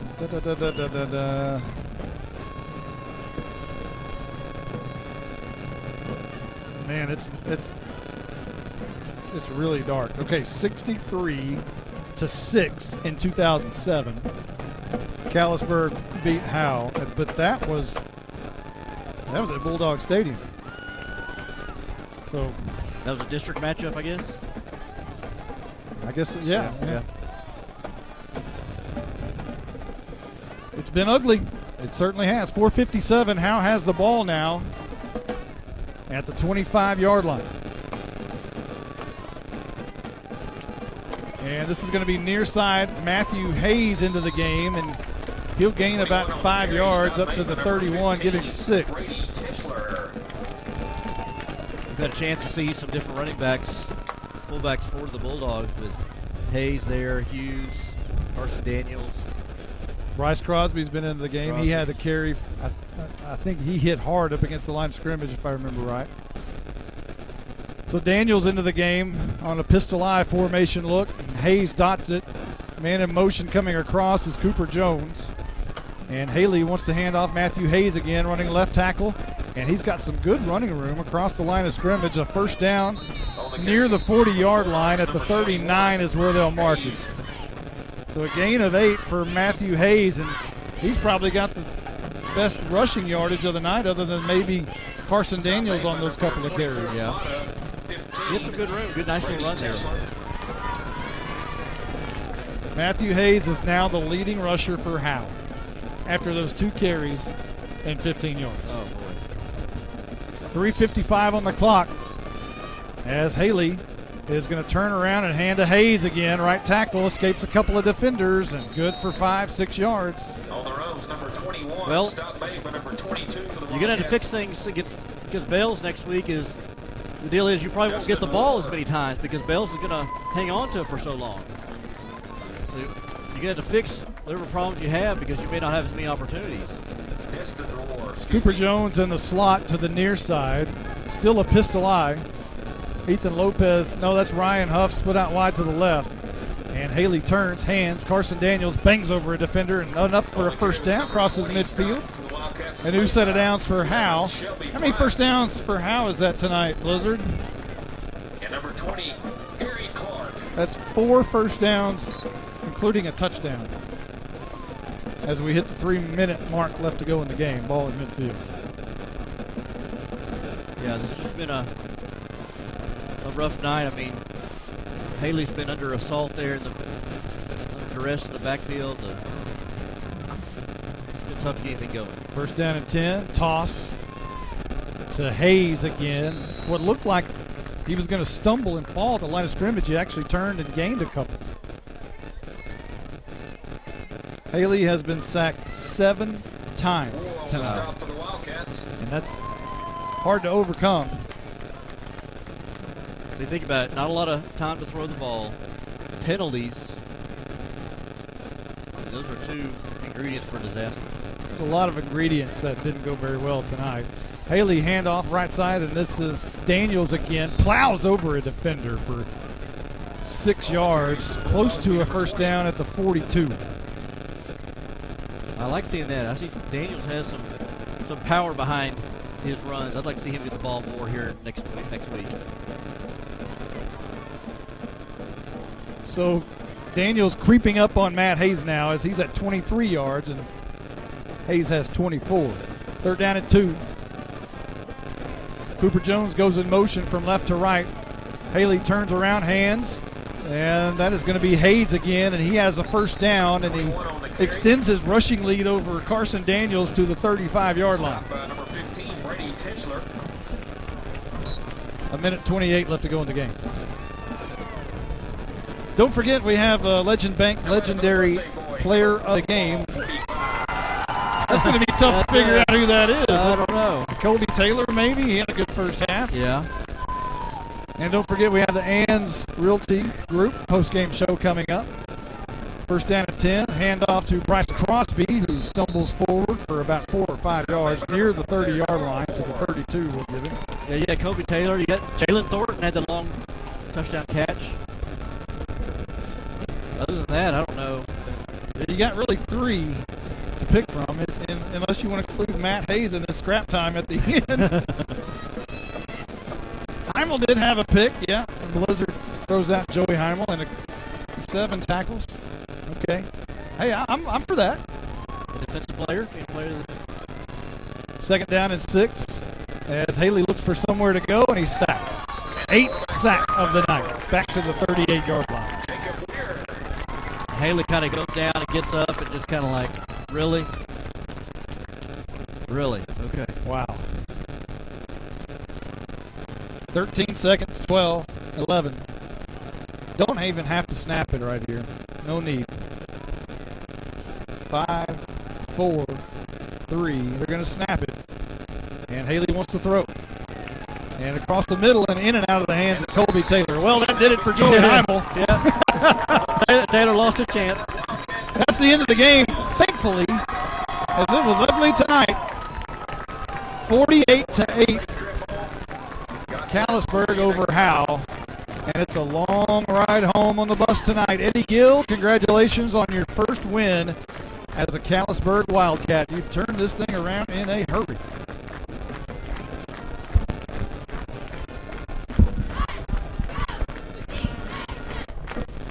To 8, the final score here tonight.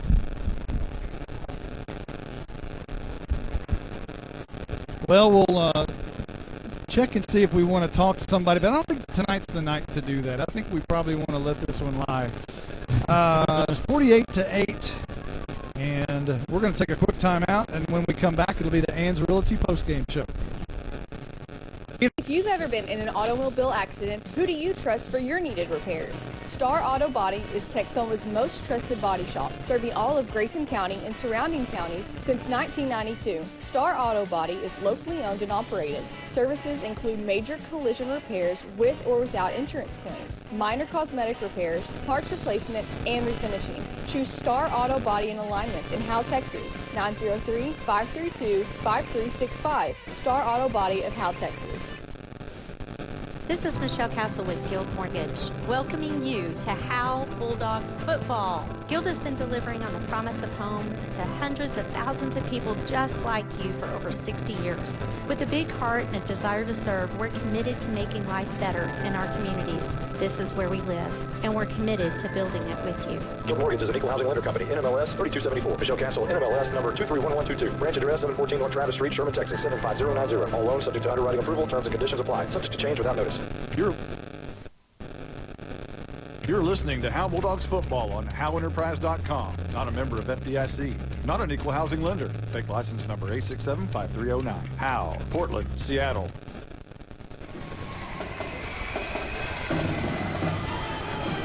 You're listening to the Ann's Realty Group post-game show.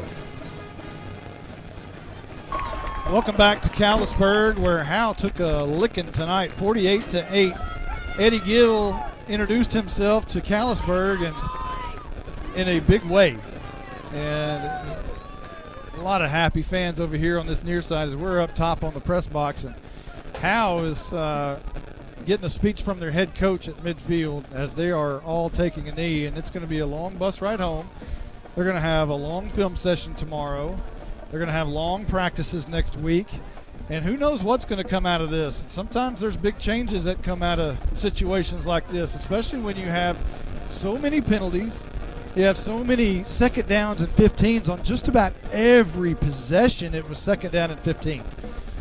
So you never know what's going to take place out of a game like this. But I do know the long film sessions are not fun after games like this. Pointing at all the different mistakes, that's not going to be a good time for anyone. Yeah, and offensively, it wasn't anything like we expected. Defensively, we knew there would be some question marks, and those kind of reared their ugly head as well, the defense. Offensively, you got some things to figure out between now and then. I don't know what they are. Well, your legendary player of the game, I guess tonight, I guess Joey Heimel, he had 7 tackles and an interception that was, the last play of the first half. But we're waiting on Blizzard's going to tell us something. Maybe the battery might have died. I guess the battery died. And Heimel had the big hit too. Yeah. So I guess we'll agree the first legend bank player of the game is Joey Heimel. His first game in a long time. You know what? And he needs to play well defensively, because if he doesn't, that means Austin Haley is on the field in the secondary, and you've got to figure out a way to keep Austin Haley off the field as much as you can, especially if he's going to take that much pressure as he did tonight. He took an absolute beating tonight. 8 sacks, and it was pretty bad. Blizzard, let us know when you're ready for stats. We're going to take another timeout. When we come back on the Ann's Realty postgame show, we'll be ready for some stats, and we'll have some highlights as well. We'll be right back. Buying and or selling your next home should be an enjoyable experience. At Ann's Realty Group, our commitment to the personal relationship of the transaction ensures not only the level of communication that you deserve, but also the assurance that we will be here the next time you need us. We're not a big box real estate company by design. The flexibility that the freedom of being an independent brokerage allows us to be fully at your service as you need us to be. Ann's Realty Group, Ann Dick and Broker for all your real estate needs. 903-818-2676. Get to B-Dubs on Thursdays for buy one, get one free boneless wings. Or as we like to say, 100% more wings. That's right. When you buy boneless wings on Thursdays, you get the same amount of wings for $0.00. Basically, the second order is 100% off. So get here for buy one, get one free boneless wings on Boneless Thursdays. Buffalo Wild Wings. Roar! Buy one, get one of equal value free. Dine in at participating locations. Takeouts limited and may vary by location. Size exclusions may apply while supplies last. Limit one offer per customer. Not valid with any other coupon.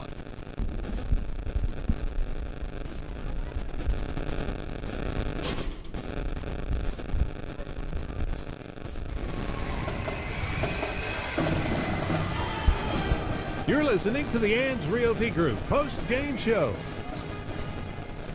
Welcome back to the Ann's Realty Group post-game show, and the Blizzard, I believe, is ready for some stats, and hold your socks and everything else, because this is going to be ugly. Try to get you some water first before this one. All right, I'm going to talk about total yardage first tonight. Callisburg had 405 yards rushing tonight, with 87 yards passing, equaling 492 total yards. Howe, on the other hand, had 109 passing, 70 coming on the big play, and 43 rushing. That is counting the 8 sacks tonight, for 152 total yards. So just think about that difference right there. That's a lot of yards. What'd they have? 492, 405 rushing. Wow. Their leading rusher tonight, they had 2 players with 70. Backup quarterback Montgomery had 8 carries for 70 yards, and Splitback Moore had 5 carries for 70 yards. Caden Flanagan, 3 carries, 60 yards. Kirk had 7 carries for 23 and a touchdown. Joseph Serena, 6 carries for 60 yards and 2 touchdowns. And starting quarterback Jake Pollard, 8 carries for 62 yards and a touchdown. Pollard completed 3 passes out of 7 with a touchdown and an interception for 87 yards. Kobe Montgomery, 21 yards and a touchdown reception. And Thurman, 2 catches for 66 yards for Callisburg. On defense, Howe was led by Joey Heimel, 7 tackles and an interception. Carson Daniels, 4 tackles. Colby Taylor, 4 tackles. Jaron Grisham, 6 tackles. Jordan Jones, 4 tackles. Bryce Crosby, 4 tackles. They led the way for the Bulldogs on defense. On offense tonight for the Bulldogs, Austin Haley completed 4 passes out of 10 for 109 yards. The big play was the 70-yard touchdown pass to Jalen Thornton. On running or receptions tonight, Ethan Lopez, 1 catch, 10 yards. Jalen Thornton, 1 catch, 70 yards, and touchdown. Cooper Jones, 1 catch for a yard. Colby Taylor, 2 catches for 29 yards. Running the ball for the Bulldogs, Jalen Thornton, 3 carries, 3 yards. Carson Daniels, 4 carries, 23 yards. Austin Haley, 11 carries for negative 19 yards. That does count the 8 sacks tonight.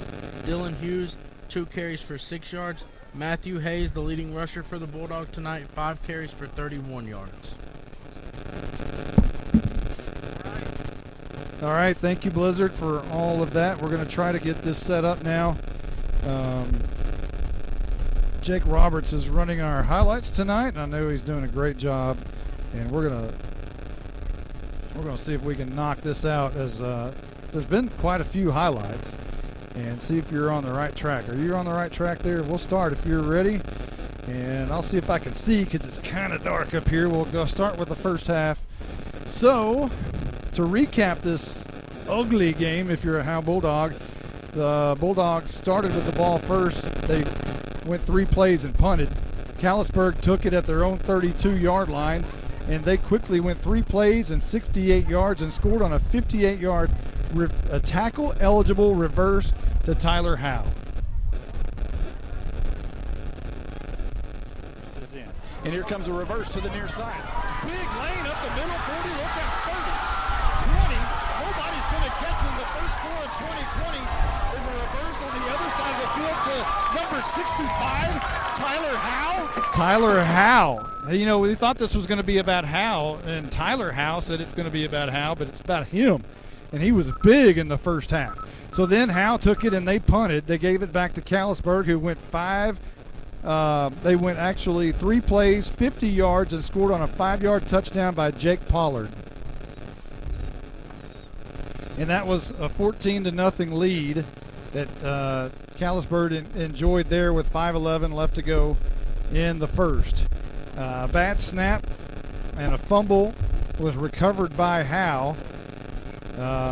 Tyler Howe, that is, not Howe Bulldogs. And that set up a 21-yard touchdown from Pollard to Kobe Montgomery.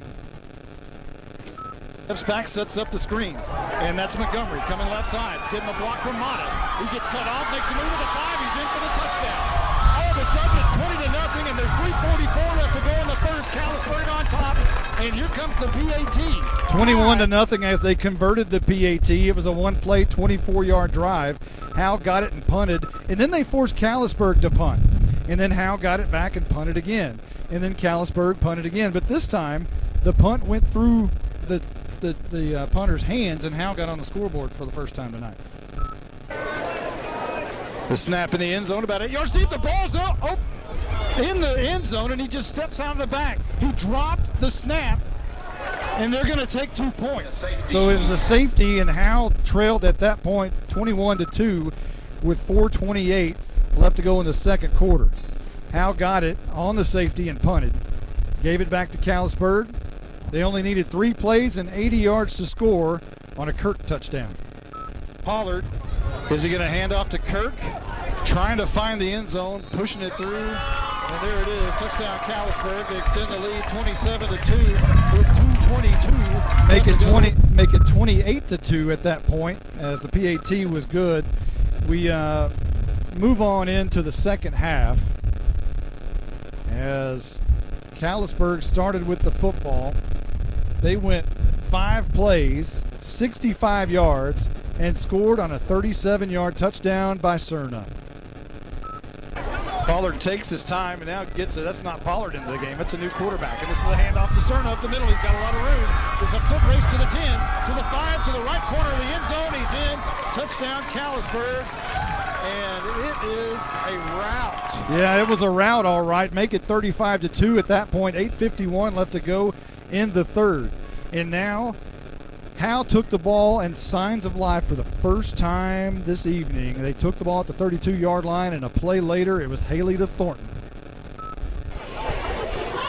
Looks for a moment to throw, rolls out right in the pocket, all kinds of time down the field. It's going to be caught by Thornton. He's got room. Near side, he's fast. 50, 45, foot race, 35, 30, 25, 20, 15, makes a cut on the inside to the 10, to the 5. He's in. It is touchdown time in Texas. For the first time in 2020, that's what Haley and Thornton do when they connect on the short pass. Give it to Thornton and let him do the rest. 70 yards on the pass and catch from Haley to Thornton. And it was a two-play, 68-yard drive. Cut the Callisburg lead from 35 to 8 with 8:01 left to go in the third. But Callisburg answered right back as they always did tonight. 3 plays, 72 yards, and it was a 33-yard touchdown. And here it is. Pollard, handoff, Cerna. No, Pollard's going to keep it around the left edge now. Pitches it to Moore. It's a foot race around the left edge, and who might win it? He is in. Or is he? Yes, he is. Touchdown, Moore in Callisburg, and they add Moore to the mix. And they added more points on the board, made it 41-8 at that point. 6:51 left to go in the third. Howe got it back and punted again. Callisburg got it back, and for the first time tonight, they put together a long drive. That just means they didn't score quickly. They put a drive together of 11 plays and 58 yards and scored on a 4-yard touchdown, another one by Cerna. Up the middle, churning, fighting, looking for the end zone, and he's in. Touchdown, Wildcats. Again, as Cerna punches it in from 4 yards out. That made it 48-8 with 11:16 left to go in the game. And from that point, it was just back and forth to end the game, kill the clock, get out of here, and that's what Howe's doing right now. They are putting on their masks, they're getting on the bus, and they're getting the heck out of Callisburg. You know, this loss, you know, is going to sting, and it probably should. I hope it ticks them off a little bit. I hope it makes them mad and sends them back to the drawing board, players, coaches, everybody, and try to figure out what's wrong here. You know, you can sulk and feel sorry for yourself, but you better get ready for bells next week, because it's going to get tougher next week. Yeah, I know some coaches that will probably be up all night and not get a wink of sleep, and somehow try to figure that out. How do you stay up all night thinking about what if and what you do and try to fix it, and then you gotta go to film session in the morning. So is this a no sleep night and go straight to work and stay at it? Who knows? You know. Well, you have the 24-hour rule where you celebrate it, or you mourn about it for 24 hours, then you just think about next week. But this is going to be hard to forget about, though. Yeah, this one's going to be hard. But here's the thing. The good thing is it's week 1. Yeah, you got 9 more days. And you keep improving and improving and improving, and by the time you get to the end of the season, all these sophomores are not new sophomores. They're about to be juniors, and that makes a big difference when you can get that experience on the field. And hey, this is a young football team. It is. We talked about how much and how good they are in skilled position and talented the skilled positions are, but they're still a young football team. There's a freshman that played out here a lot of snaps on offense. There's 3 or 4 sophomores that played almost every snap on offense. So there's going to be growing pains. If anybody thought they were going to go out there and I'm guilty of that. I just assumed there's so much talent out there, they're going to go out here against the 0-10 team from a year ago and just light up the scoreboard. Well, Eddie Gill had something to say about that tonight. Yeah, that's true. I mean, and you're right. There are a lot of sophomores. You're looking at the roster. There's a lot of players. We talked about the talent that was going to be coming up, and it's starting to kind of come in here. But this is their first game. The speed of the game. Players are bigger, stronger, and faster, and you got to get used to that. But yeah, it's week 1, so you just got to go back to the drawing board and see what you can improve on. Don't forget, for all your real estate needs, get a hold of Ann's Realty Group. They're our post-game sponsor. And for everyone who's been a part of this really ugly game 1, hopefully next week gets better. We're going to be at Bell's. We'll be in the bleachers again. 2 weeks in a row, we'll be in the stands, and it's going to be hot over there. So for everyone who's been a part of this one, including our engineer Carson Grogan, our intern Jake Roberts, our sideline extraordinaire Caroline Slauson, our statistician Blake Burnett, our great color analyst. I'm kind of go through the motions here and try to. Justin White, our color analyst. For everyone who's been a part of this one, I'm Monty Walker, and we will see you next week at Bells, Texas. So long, everybody.